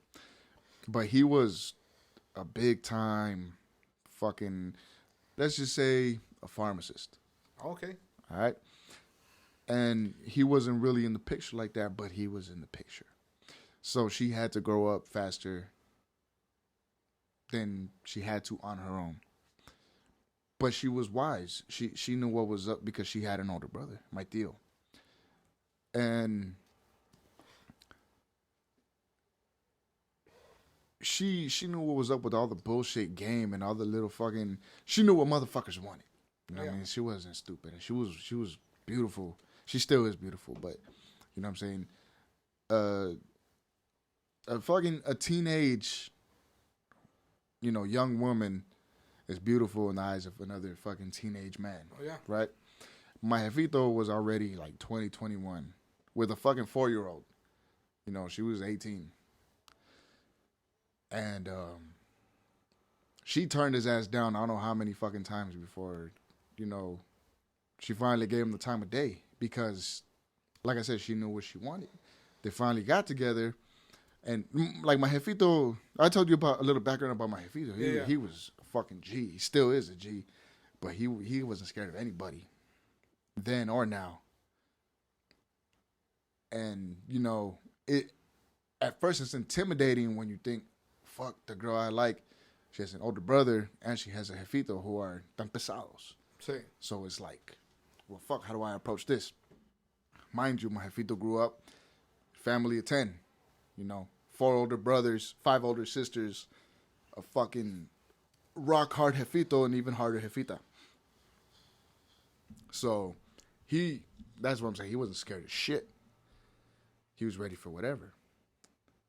But, you know, those two type of people link up. One that knows what she wants and who's already hardened by an older brother and a father that's pesado. And then a jefito who knows what's up with 4 older brothers, 5 older sisters, and then some chingon-ass parents. You get, the product is you get me and you get my little sister. So that's what I'm saying. Me, I'm at where I'm at. I've been through what I've been through, whatever. My little sister, again, She had my jefita, my jefito, her grandparents, her tias, her tios, and her older brother. So I'm not worried about a motherfucker trying to run his little game with stupid bullshit over there, because my sister will be the first one to punch him in the dick and then call us to come in for the fun. Like, All right. I already hit him in the dick. You guys do whatever. Take care of what you gotta take care Yeah. of. Yeah. So I'm not worried about that. The same way I'm not worried about my little girl on some old, oh yeah, this boy, blah, blah, blah. But the thing is, the day she calls and says that her heart's broken, that's when you're going to know, because she's prepared for all the stupid shit. So when the motherfucker leads her on so much, or leads her to believe that he's really in love with her or some shit, and I'm just going to put it like this way. When she says she gets her heart broken, I'm going to know her heart's broken for real. Because she knows not to deal with no petty bullshit. I'm expecting a puppy love. A puppy love is fucking inevitable. It's that fucking real, when she's like, I'm serious about this guy. I see myself in the future with him type shit. And she says she gets her heart broken. That's when I'm going to be like, mijo, call your brother, call your abuelito, call your tios, we're going to take a trip. That's when I'm going to be like, okay. But I'll never press a motherfucker on some old, hey, you better take care of my daughter. No, I'll tell him, be like, hey, man, This how it's gonna go. Yeah, man, be good to my daughter, bro. Don't fucking hit her. Don't disrespect her. Treat her, if you have a sister, treat her the way you would want a motherfucker to treat your sister. You have your jefita, if she's still blessed to be in your life, and you don't have a jefito, treat her the way you would want a motherfucker to treat your jefita, That's what I told my sister, bro. I told her, I'll never fuck with you, dog. I'll never fuck with your relationships until a motherfucker lays hands on you. Yeah. A motherfucker, like, that's your business. I never expected no one to get in my business. This is my life. I chose. This is what this is my wife. This is my family. Yeah. Don't get in my shit. But until a motherfucker hits you, fuck, I'm coming out fucking with limited fucking razor blades, dog. I'm fucking over here just fucking throwing chingazos, dog. Like, Oh, yeah? Because that's it. That's about it. No one's ever going to touch my sister. Once they do, I don't know how to fight, but something's going to happen. Yeah. I'm going to be over here fucking. Como los pinches Edgars, way. Hey, Okay. just because some of those Edgars can't fight doesn't mean something doesn't happen when they show up. Yeah. Nah, you know what, man? And that's when you're not afraid to die. That love for your family just Yeah. takes over, bro. Like, I'm just saying, like, guns, fuck it. All right, whatever. You're going to shoot me? Fucking do it. yeah, But at the same time, you're not going to I'm not going to go down quietly. yeah. You're going to fucking hit my sister? Psh, I'm coming, whatever I have. Whatever I have, I'm coming for you. Shoot me, kill me, I try my best. That's it. Whatever. Yeah. But no one's ever going to touch my sister. And no one's going to fucking... Same thing for my jefa. And my dad ever fucking gets out of line, I tried one time with my dad. One time to square up on his ass. Because he just started breaking shit. Well, my sister fucked up. That was my sister's fucking fault. I'll put that shit on my sister because... my dad tried to fucking set her up a little quinceañera. And she was like... No, I'm not about it. I don't want to be about it. It's not my style. I'm a fucking rocker chick. So It's my party. I crap. I want. Yeah, straight up. Oh, okay. My dad went all out. He fucking got her karaoke. No. A DJ jokingly a piñata because she turned 15. Got her a white dress, and he even allowed her. Because my dad's old school, like, he even allowed her to invite her fucking rocker friends. And I was a rocker too, but they're all skateboarders. They showed up. Like, they're like, mija, ¿esos son tus amigos? Ay, ¿por qué se miran tan tirados? It's like, son mis amigos, mami. Oh, okay. And my dad even allowed that. And even those rocker kids, they fucking lit their skateboards on fire and started doing fucking kick flips in the backyard. My dad let that shit fly. But my sister's like, my dad's like, hey, mija, come outside. We got the music going. He's like, no quiero. And so she stayed inside the whole fucking day. And then the next day, my dad's there. My dad's just there fucking sitting on the couch watching ESPN. Like, but this was got just like a fucking face on him, bro. Like, he's just like he wanted to kill the motherfucker. And I just see that fool slowly get up. And boom, puto. He starts fucking up that fucking piñata, bro. He's just chingazos. He broke it himself. I was like, because my sister didn't want to break it the night before. He goes into his room, starts breaking shit, bro. Breaking shit. I was like, a la verga. I got in front of my dad's like, hey, Dad, what's going on? I even fucking stood like this a little bit. No, maybe it was more like, it was more like, what's going on, Dad? And he was like, Felipe, get out of my fucking face, because I don't know what I'm fucking do to you. All right, man. You know what? You're right. But just don't break that. Don't break that shit. Don't break that shit, because that's just from back in the day. But I walked away. I was like, fuck that. That was the one time I spoke to my dad. God. I was like, you know what? You walked away from that shit unscathed. No. I walked away afraid. I was like, I thought I was hard. I maybe for like 2 minutes. And I was like, all right, Dad, you know what? Take it easy, man. Take it easy. Take it easy. Take it easy. Don't break that shit, man. And then I just walked away, let him break some more shit. Coño, man. And then I looked at Julie like, hey, man, you fucked up, fool. You fucked up, dog.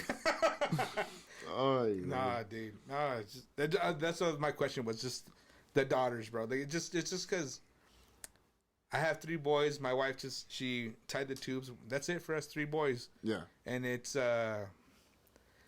three's a lot. 3's a fucking lot. Bro, they're a handful. It's a fucking handful, bro. Yeah, it's a handful, dog. Like, and it was, I mean, like my kiddos got the.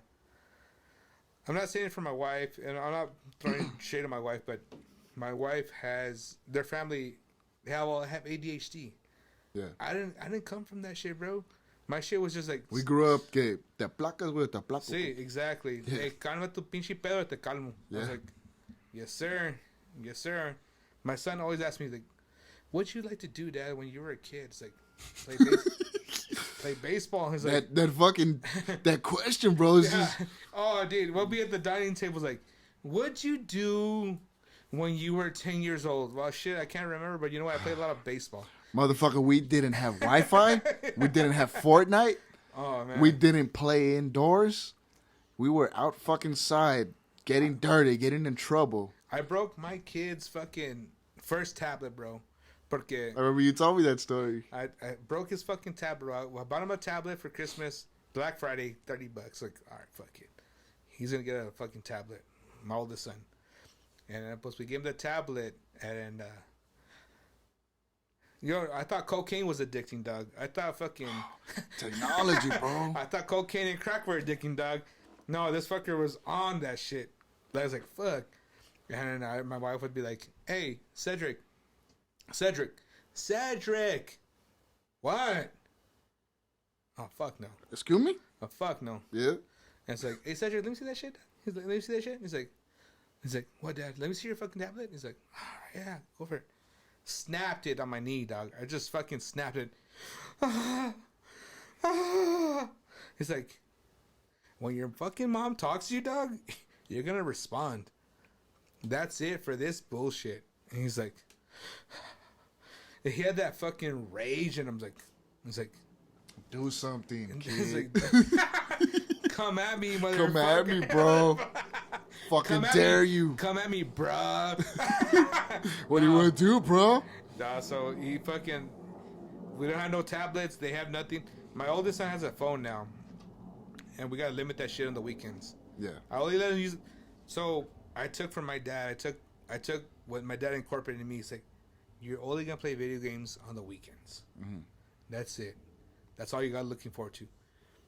On the weekends, I played so much fucking baseball and sports with my cousin. My cousin lived a house away from me. We played so much fucking baseball, played backyard basketball, played football on the street. baseball, fucking video games weren't even fucking a thing to me, bro. I didn't really fuck with them, bro. I didn't fuck with them too much. Maybe you would rather play out in the street, yeah, instead of play that 64 or instead of play that PlayStation. yeah. We fucked around with the video games for like an hour, maybe. That's it out of the day, Yeah. and then it was like. Fuck yeah, bro. And that was playing it. outside was the best, dog. Outside And the all best. the kids were outside. Outside was the best until your fucking tío or your dad was like, "Hey, vamos a limpiar la yarda." It's like, fuck. That's just dad. My allergies are fucked up. Look at me. My allergies are fucked up. He's like, "Get the fuck outside. You're pulling those fucking weeds." It's like, Yeah. Pulling those weeds, Yes, raking those leaves, putting them in fucking bags. I want that yard looking good. my dad hit me with a couple of times. "Oh, you're bored, huh? You're bored." Ponte limpiar, güey. You're bored. He's like, "Yeah." He's like, "Let's go wash the car." Yeah. Fuck. Bro. Like, what? When I Suck. would watch movies about kids getting allowance and shit, I get a $20 allowance.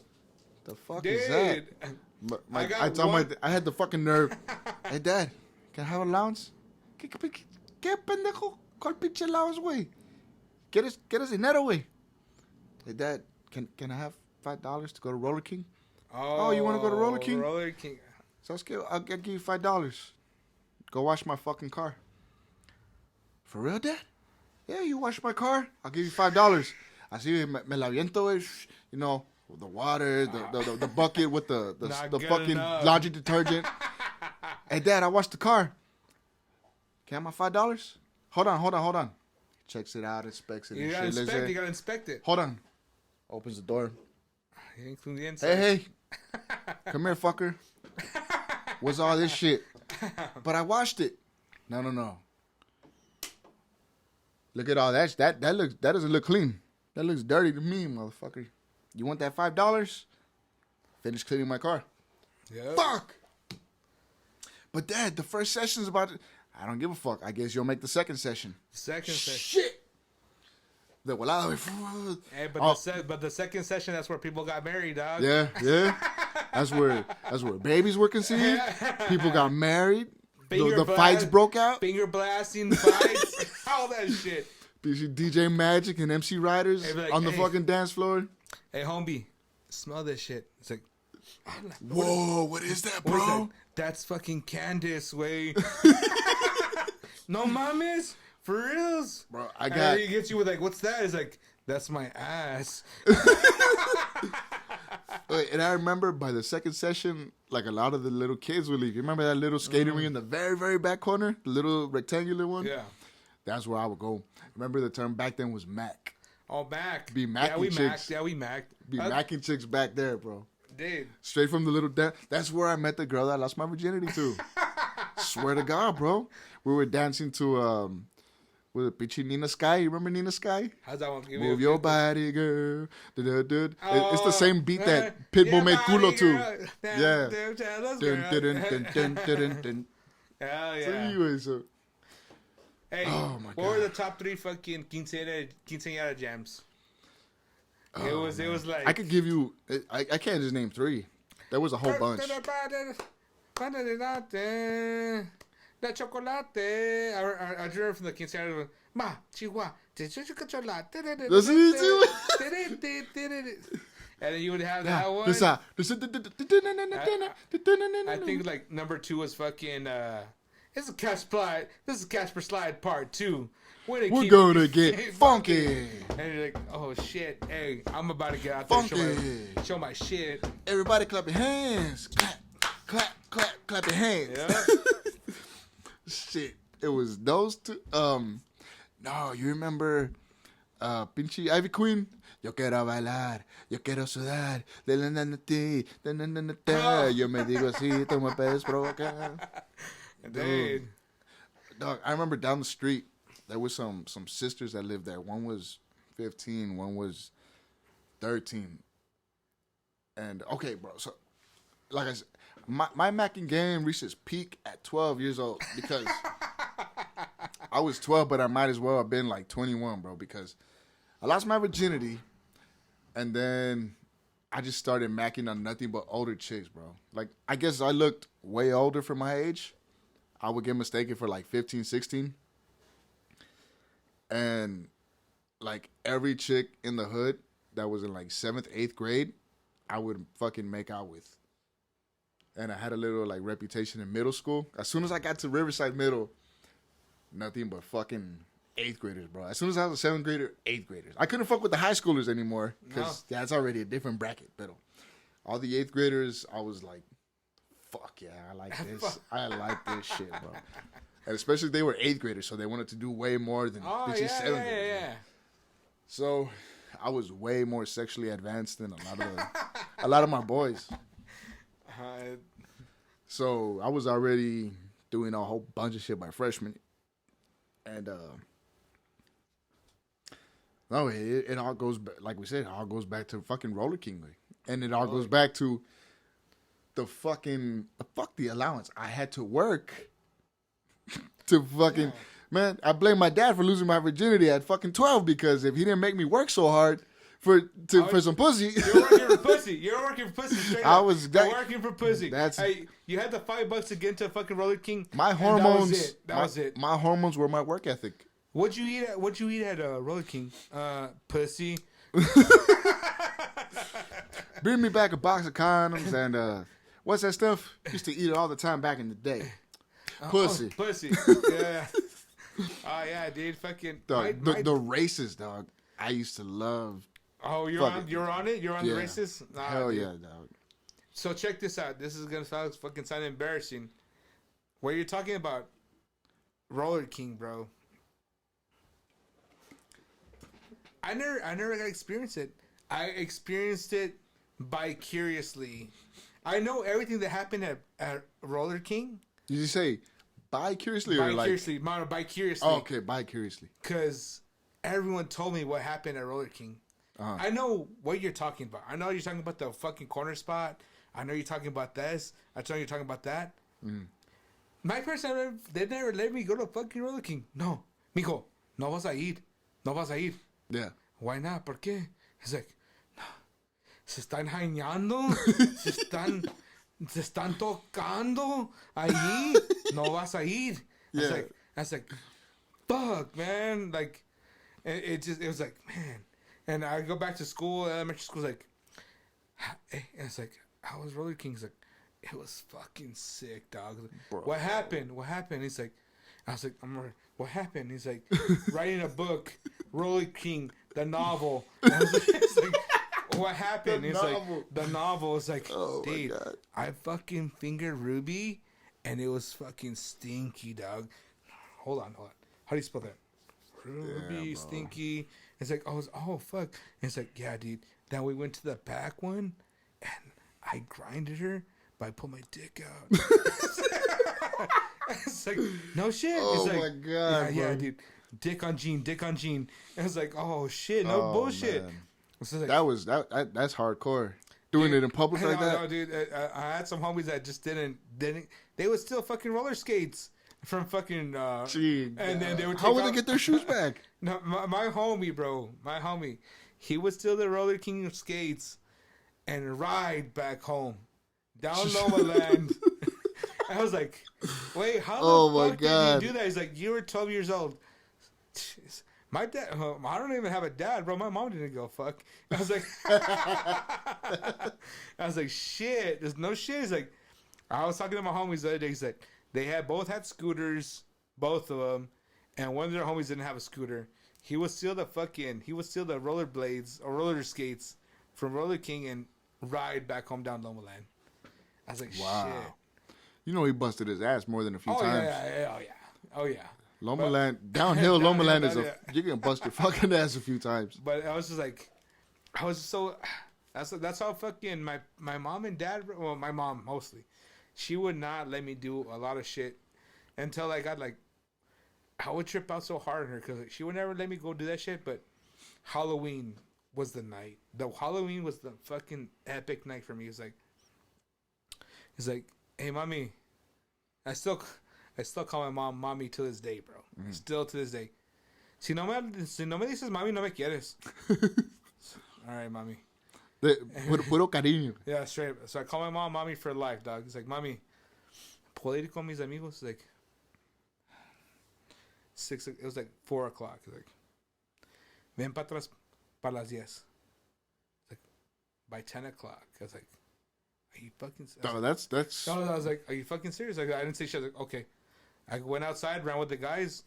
And I was like, what time you gotta be home? It's like, 10 o'clock, bro. It's like, let's fucking go. That's so much leash, bro.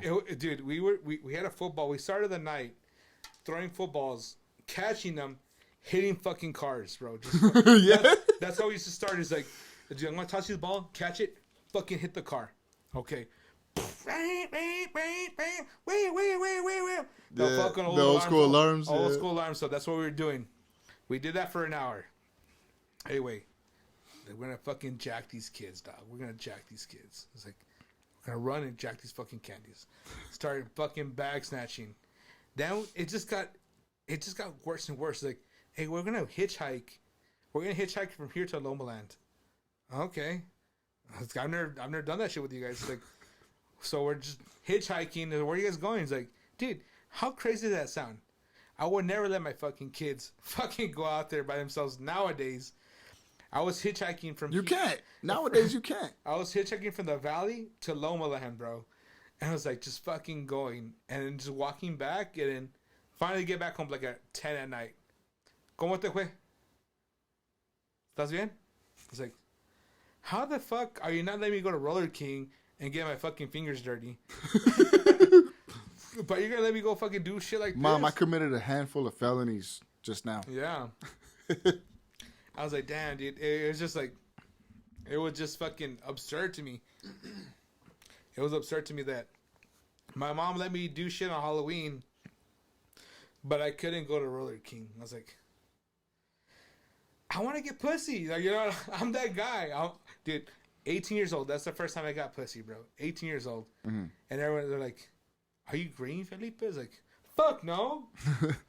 Fuck no, I'm not green. What, do you think I'm fucking weird? Fuck no, dude. Smell these hands. They smell like straight pussy. Just smell them. So much pussy on them. You're like Vichy Andy and the 40-year-old virgin. Straight up, bro. When you feel a woman's breast, a bag of sand. it's like a bag of sand. Dude, my cousin called me A bag up. of sand. We went to the army together, bro. And we went to the army together. And they were talking about fucking bitches. All these fools were talking about fucking bitches. And they're like, what about you, Adame? He's like, oh, yeah, I fucked this one chick. It was pretty fucking sick. I was like, and my cousin's like, no, you didn't. It's like, wait, hey, I did, wait. I fucked the shit out of her, dude. It's like, she was just this she was nasty freak who wanted to get Yeah. down with sex all the time. She was so fucking tight, dog. He's like, who was it?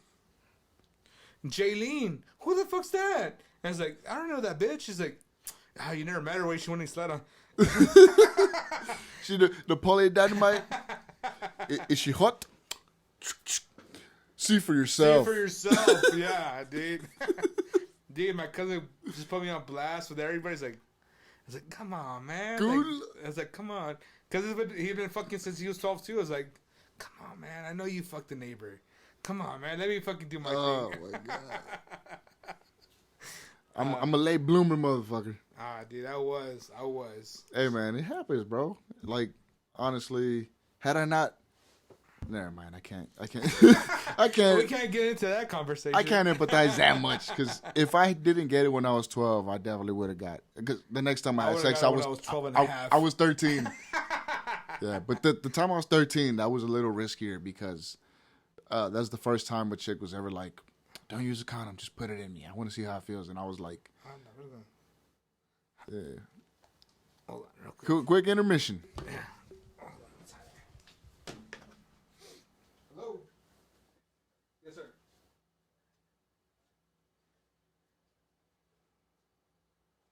Okay. Who? Oh, I put on the...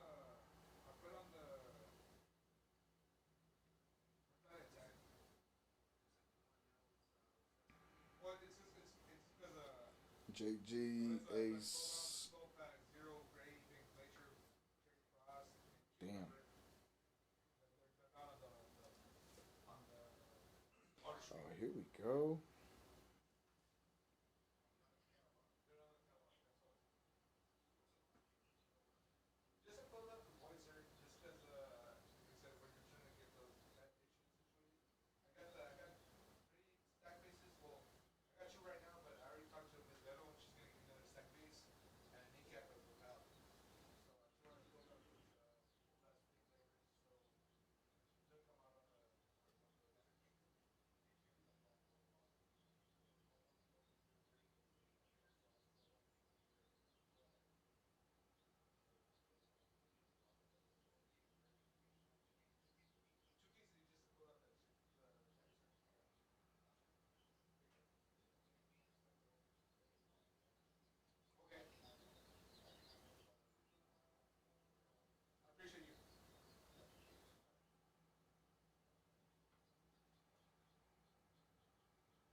you good on footage, or we're still good to go? It's up to you. I can still go. I don't know if you care. You want another beer or not? I'm down. We're 10 minutes shy from 2 hours. Shit. Well, that's cool with you, man. No, for sure. I'm gonna hit this restroom too. Okay. We're leaving these motherfuckers on cliffhangers every. Yeah, how We'll be right back after this piss break. Get Felipe, get the pussy. Find out after this piss break. I did not. I did not get the pussy. Psych. Psych.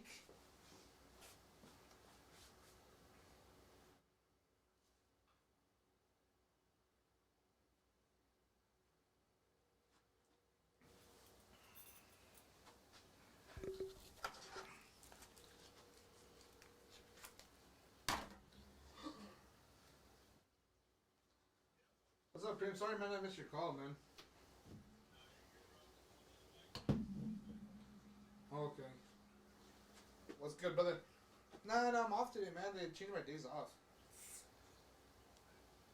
What are you up to? Yeah? You okay? Okay.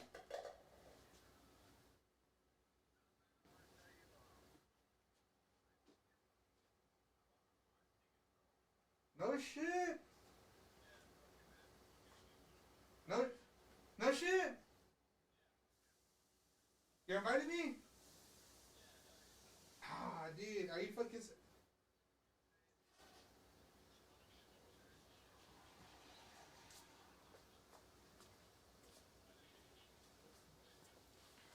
So you invited me for reals?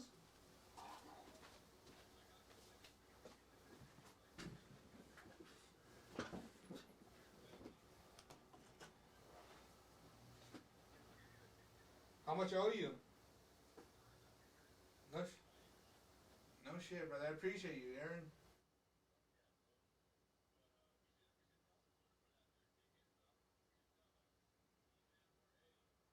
Oh no, Eman don't even like it, Mars Volta. No. Maybe fucking. No, I don't know. Yeah. Ask him, man. Fuck yeah.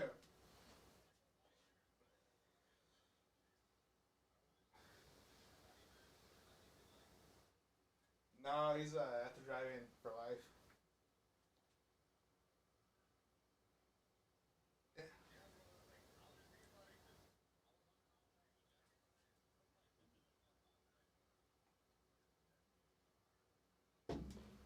Hey, man. I appreciate it, man. Thanks, Aaron. I appreciate that, man.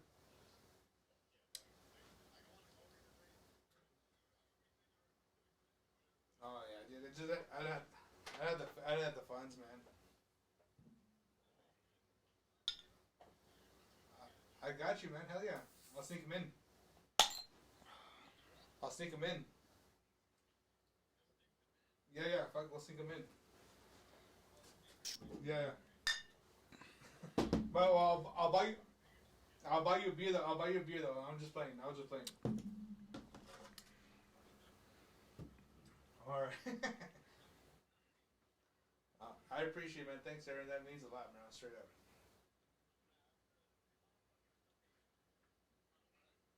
I'm gonna have to ask for the Monday off then.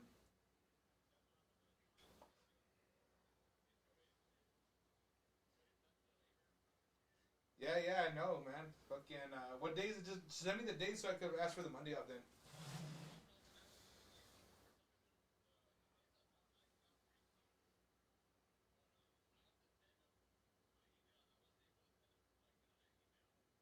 No. Oh, I'll give you my. I'll text you my email right now then. All right, brother. Later.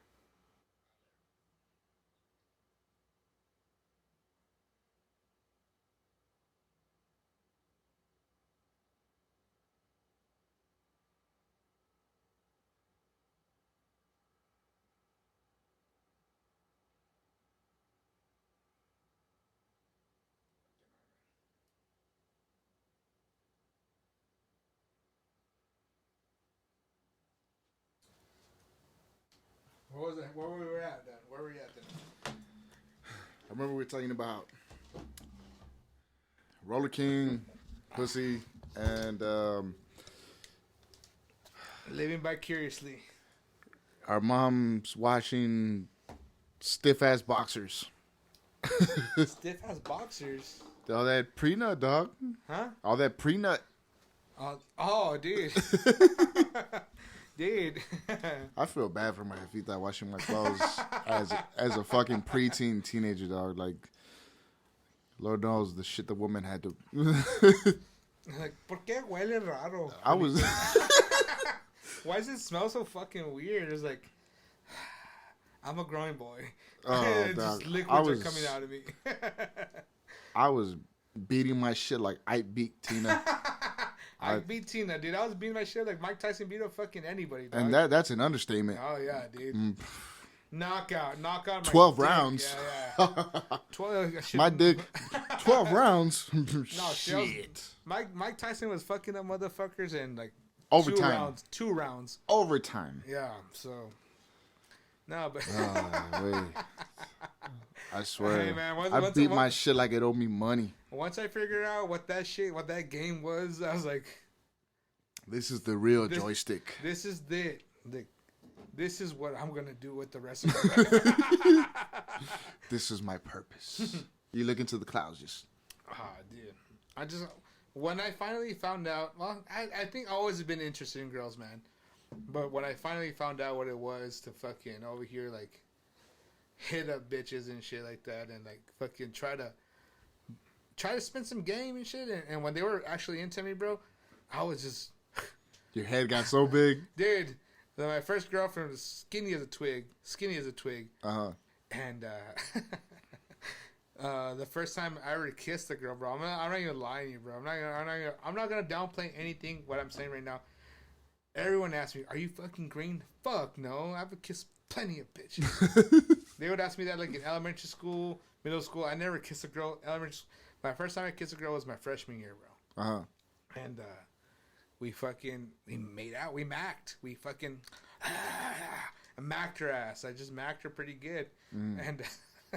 And I was wearing gym shorts. And No, not the gym shorts. I was rocking the gym shorts because it was during test week. So I made out with her, rocking the gym shorts because I wasn't really thinking about where to make out. I was over here playing with the guys, playing basketball. And you gotta walk back to class like the Hunchback of Notre Dame. Oh, dude, that's what happened. We made out. I was like, fuck. I was like, give me 2 seconds. And she's like, what's going on? I was like, I fucked my up stomach hurts. I told no. It was around the same time. I was like, I fucked up my back. I walked into the restroom, dude. My dick would not go down, bro. I was like, get the fuck down. Those were the fucking words, dog. You can't hide them. Dude, that shit would... you would have swore I fucking took some Viagra's because that shit would not go down. So I came back out and I put my backpack in front of my dick and she's like, what's wrong? He's like, I don't know. That's how I carry my bag. Oh, my God. So after that, my freshman year, then I went on a dry spell for like till my junior year. And I dated this one chick, Celeste. A little sloot. We're classy here. We enunciate the words the way they're supposed to be. Sloot. And she was like, I like you. I was like, dude, big old double D's. And when I was in high school, I was like, you dog. And I was like, you fucking dirty dog. You and dirty I was like, dog, you. She's like, I like you. He's like, what do you like about me? He's like, I like how you dress. I like your Batman shirt. And it's like, fucking right, you do. That's right, bitch. Where's Rachel? Where are they? So I was rocking my Batman shirt and then we just started fucking scamming, dog. But I was, dude, I didn't know how horrible I was at making out till I met my wife. I'll tell you right about that shit right now. So I was just like, just fucking over here, just licking, slobbing, doing the funky thing. Yeah. And I was just a fucking dumbass. Like, if we just making out, just grabbing her, whatever I could grab. And she's like, it's like, oh, I love you. And she's like, I think we should break up. Get the fuck off me. Just like that. She's like, yeah, you know what? Like, I thought you were cool. I thought we were gonna fuck. But you're telling me you love me. It's like, God, I'm fucking dead. I was like, okay. I was like, fuck. Oh no. Well, that fucking sucked. Me too, Flip. Until my senior year, bro. And straight up, that's when I met my wife, bro. No bullshit. And she was like, and I kept on bugging her, bro. I kept on bugging her. It's like, hey, you want to be my girlfriend? I was like, you fucking weirdo. Get away from me. So finally, I was like, all right. And I told her some bullshit like, would you mind if I talk to this chick over here? I know they're trying to get with you, but I'm just like, go ahead. And I got with her, and I think I must have worked because she was like, oh, okay, I'll go out with you. I was like, for real? I was like, fuck yes. Someday my wife in high school, and so the first kiss we went in for, and I went for the old.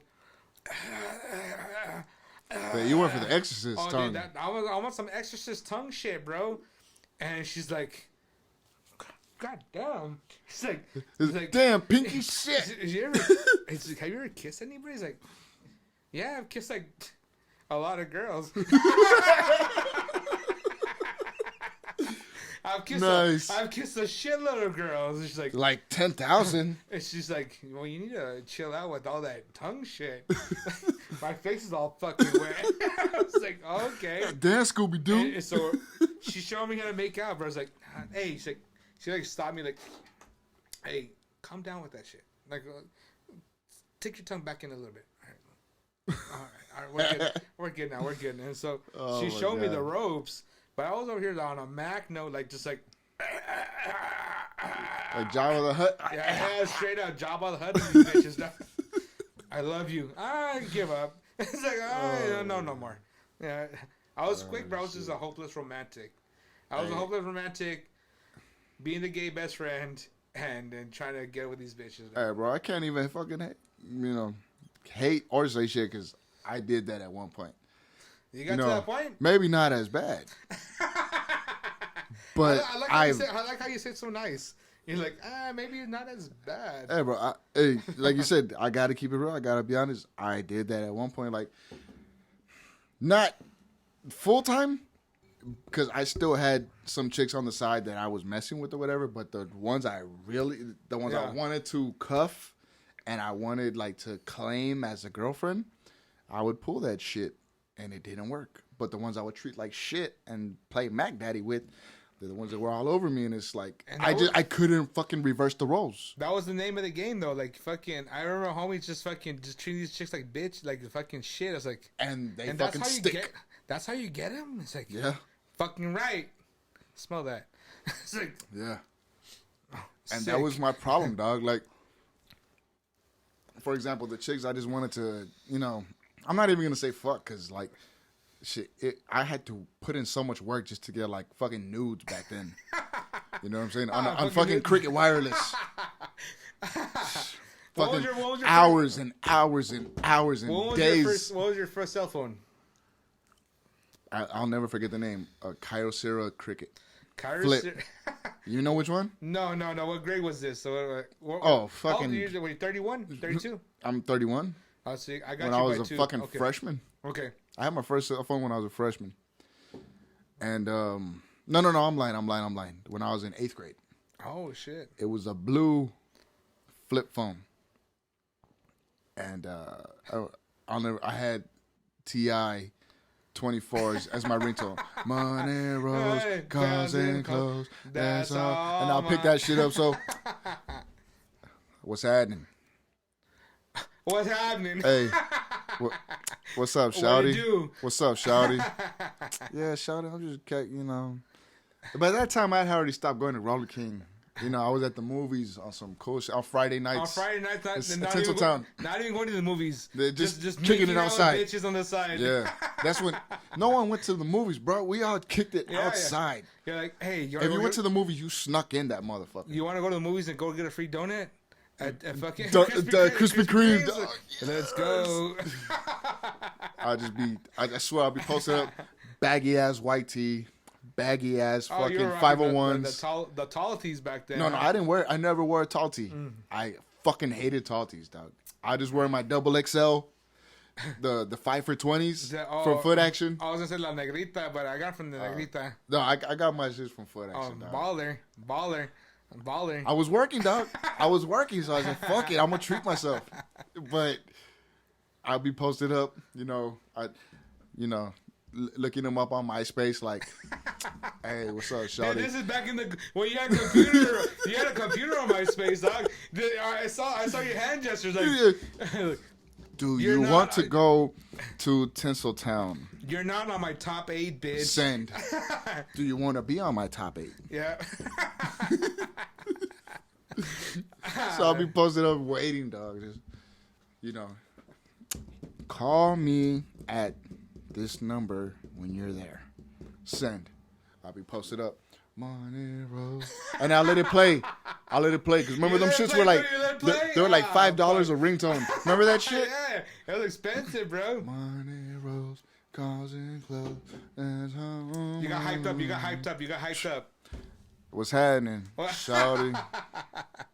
And the funny thing, that's what they used to call me in high school, dude. They used to call me T.I. Ah, no mames. They used to call. I had the fade constantly. Shit. I had the little stupid ass peach fuzz with the little, all that shit. Wait. So, what's happening, shawty? Hey, I'm here. Okay, I'm right here on the corner. You see me?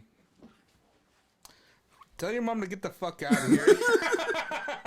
until they're like, my mom wants to meet you. Oh, shit. Yes, ma'am. Tuck your shirt my in. shit. Pull it up. Hello. I'm Isaiah. What are your intentions with my daughter? Oh, just watch a movie and have. Of course, they know you're bullshitting through your fucking. As soon as they leave, come on, girl. So what's up? Like, I mean, shit. Like, what's up? What do you want to do? Like, you want to go get a donut? You want to go to Krispy Kreme? You want to watch fucking, I remember Rocky had just come out. That new Rocky. Balboa. Yeah. You want to watch Rocky? Okay. It's like, okay. And of course, we were not watching the movie. I'm just, Finger blasting. Yep. She's like, let's go. Cool. Let's go to the handicap spot. Oh, no, not even the handicap spot. I would go to the entrance of the theater halfway through the movie. So, no one's coming in. No one's going out. Yeah, exactly. Your fingers come. Would you use the Spider-Man or would you use the... No, back in the day, shit. I hope my wife never sees this shit. But, but my game has got significantly better. I'm only using one now. That's all I need. Nice. That one right there. This is the magic finger. Motherfucker, we're talking about before you were advanced. That's what I'm talking about. Back in the day, I was over here on some, like, not knowing shit. Like, just sticking and going like that. Like, the harder you go, the more pleasurable it is for her. And she's like, fuck, ouch. Harlem shaking. You like that shit? You like that? You like that, man? Yeah, you like that. I was on Kirk Cousins shit. The more you like that. You like that. I was on Kirk Cousins shit, dog. The more it hurts, the more you think you're doing a good job. Like, fuck, I'm a badass, bro. And my fucking fingernails are all fucking long and shit. No, my miss. Cutting motherfuckers. Dog. Oh, man. I honestly, just like for fun, I would love to get in contact with some of my exes from middle school. And how was the finger game? It's like, bro, remember when we would,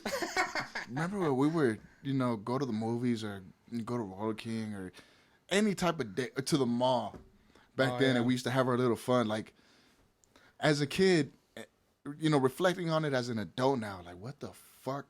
What did I do wrong? And what were you thinking? Like, what was our mentality back then as opposed to now? You know what I'm saying? Dude, I remember going to the mall. No? Can you hear me? Can you hear me pretty good or no? Can you hear? I don't know if you can hear me. I can hear you. Okay. Just fine. Can you hear me? Yeah, I got you. All right. I'm going to the mall with my mom. Uh-huh. And I fucking hated it, bro. Because my mom wanted to fucking spend 2 hours in Dillard's looking for husky pants for my ass. And I hated that shit, bro. But she's like, once we got a little away, she's like, a little older, she's like, ¿Qué van a hacer? He's like, we're going to go to Spencer's. He's like, I don't even know why I wanted to go to Spencer's. I didn't even know why. It's like, we're going to go to Spencer's. Like, I didn't even have money. Say, ven pa atrás. Ven pa atrás. Spencer's, dog. And we go to Spencer's, and like me and my cousin, like, fuck. It wasn't even that crazy. It was like, oh, what the fuck is that? Look at that poster. That... The craziest thing with the posters, dog. The posters is like, way. Fucking dicks all hard, and Spencer's fucking little kids, like... The models with the poses, you're just like... Ah, shit. Hey, dude, watch my back. Watch my 6. I'm about to fucking jack it, dog. Watch my 6. I'm about to fucking jack off. I'm not even talking about jacking. It's like, watch my 6. God. Go like this. I'm about to jack off, dog. It's like, No, I never did that. But I'm just saying, like, going to Spencer's and just like, damn, this is fucking sick. And every year on Christmas, I would buy my cousin some random ass. They always sold some stupid ass pills. They were like comedy pills. It's like get your dick cards pills or keep it up pills. I'll give my cousin for Christmas. Like, hey, I got you some, and it was okay. Like no one ever gave a shit about it. We were just kids. Yeah. But all that shit, all those memories, bro. Going to the movies and waiting for the last showing at like 10 o'clock at night, and calling my mom, trying to like, hey, mister, can I buy yourself? And I gotta call my mom. Jeez, God. And he's like, all right. Hey, mami, ya se acabó la película. I was like, Felipe, ya son las 1 de la mañana. It's like, fucking right. Come smell my fingers. Come smell my fingers, mom. Like, oh my God. I remember one time I took a girl to the I know for a fact she'll never see this. Her name was Jackie. Oh, she was such a little baddie back then, bro. She was 15, I was 16. And the funny thing, we're talking about quinces. In one of the quinces, I was in the court with her best friend. And like we never smashed or anything, but like we made out, and that's the equivalent of smashing. Oh yeah, at that age back then. Yeah, we fucking macked. We macked, and we fucking macked. She was like kind of low key jealous because she wanted to get with me, and like my little ass was a fucking player and shit. So I was like, "Hey, well, you know what? Yeah, I really like your friend. Well, what's up with you?" We went to the movies, and bro, like she was about it. No shit. Yeah, the dollar movies. We didn't Ali have Trevino? to. Yeah, Ali Trevino, dog. Yeah. This was. We didn't have to spend shit. We went pretending we were gonna get a movie or whatever, and we ended up. The kids are asking for you. Okay, I'll be there. Give me like 30 minutes. And then yeah, we pretended we got the movie or whatever, and I don't know if you remember like this little building across the street. There's the bank, and then there's this other building. The car lot? Oh no! The erasers. Yes. Erasers. Yes. Yeah. But it was completely closed. Yeah. Saturday night at 10 o'clock at night, so we went over there. I don't know what the fuck made me think, okay, that's cool. Like this is the perfect spot, but rub her out. She bent over. We just go at it. I don't feel shit, so I'm going forever. Just, it's like, okay, this is taking too long. I want to be over already because I want to go home. Like, it's not even as good as I thought it was going to be. And of course, it's like, because it's not an ideal position, we're still fully clothed. I'm only in a hole. Like, at that point, I'm already, this is like my 7th, intercourse session. So it's like, okay, I'm expecting more, but it's just like, oh, good. So I'm just like, oh, okay. Finally finished whatever. And like, she's all in love and shit. She's like, oh yeah, oh my God. And I'm like, okay, where's my dad? I'm just waiting. So I get picked up and I tell my dad, let's go. Hey, wait, tu novia qué, wait? Oh, they're going to pick her up. They're already getting here. Wait, pendejo, no seas mamón, wait, be a fucking gentleman. Yeah. No, they're picking up, and her dad doesn't like me. Oh, yeah? Vámonos, pues. We fucking take off with it. I remember her just, like, waving at me by, and I'm like, And this was MySpace days, so I took her off the top 8. The top 8. Yeah, bro. She didn't make the cut. Yeah. I mean, she let me hit and everything cool, but it's like, I wasn't. Your friend was. I didn't even smash your friend, and your friend was better. Oh. That I sound like a fucking dog, man. I'm sorry, but that's what it is. That's what it was 16 years ago. Don't fucking hold it against me, man. That was 16 years ago, bro. 16 years ago, girl. A decade and a half, man. Don't be like that, girl. Don't be like that, girl. Shit, but. Cars and clothes. Hey, what's happening, shawty? Yeah, I'm right here. That was my shit, dog. That was my shit. You remember this shit? You remember, before we call it a day and shit, you remember that shit back in the day, fucking, like, voicemails? And like, you record the song, and you're like, you let it play for a little bit. I want to get lost in love with you. Yeah. Together. And it's like, hey, what's up, girl? It's Felipe. What's girl? It's like, I was like, it's Felipe. Leave me a voicemail. Don't tell my mom bye. all that Chicano R&B, NB Riders and shit, man. Riders. I remember I played that, you look so fly, so cool. Baby girl, can I talk? Yeah, Hey, what's up, baby? It's Isaiah. Go ahead and leave a message. If you can't reach me, go ahead and text me. Peace.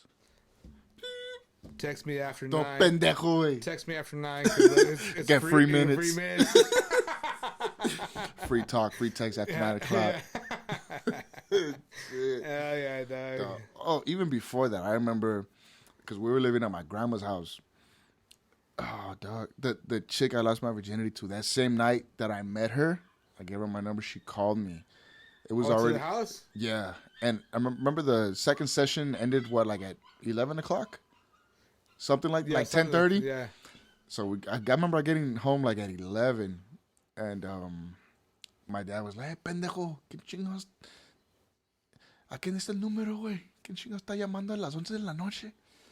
What do you mean, Dad? And then, sure enough, voicemail. Hey, had a good time with you tonight. Make sure you call me back. Of course, I don't give a fuck about being in trouble. I'm like, doing my little...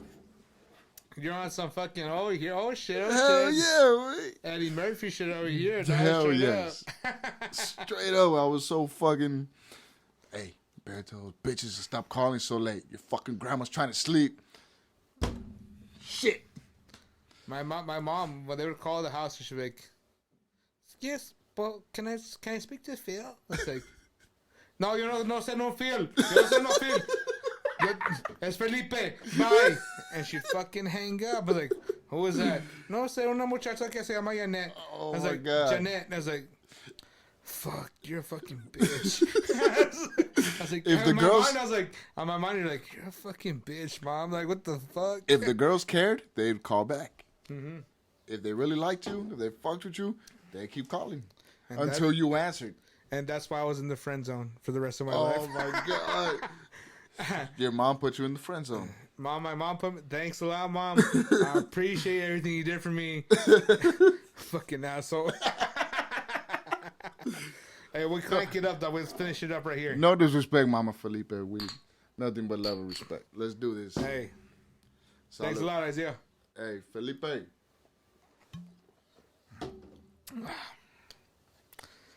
Thanks for having me, Doug. Thanks for having me in the pod, ese. Fucking sick ass episode, sick ass guest, my boy. Fliperachi. Felipe in the building. I can't wait to put this one up. This one, original. Sick with it. And we're going to wrap it up, man, because we're fucking grown-ass men, grown-ass fathers with grown-ass responsibilities. Kids are home already, and I got to go get my kid right now myself. All right, man. So we'll catch you guys in the next one. My boy, thank you so much for being on. Isaiah. And we'll catch you guys in the next one, man. Catch my fucking podcast. Yes. The Brochachos podcast. I don't know if we're gonna stream it, but catch us up. And I will have a link. I'm gonna make Flip send me a link, and Brochachos podcast. Check that one out for sure. Peace.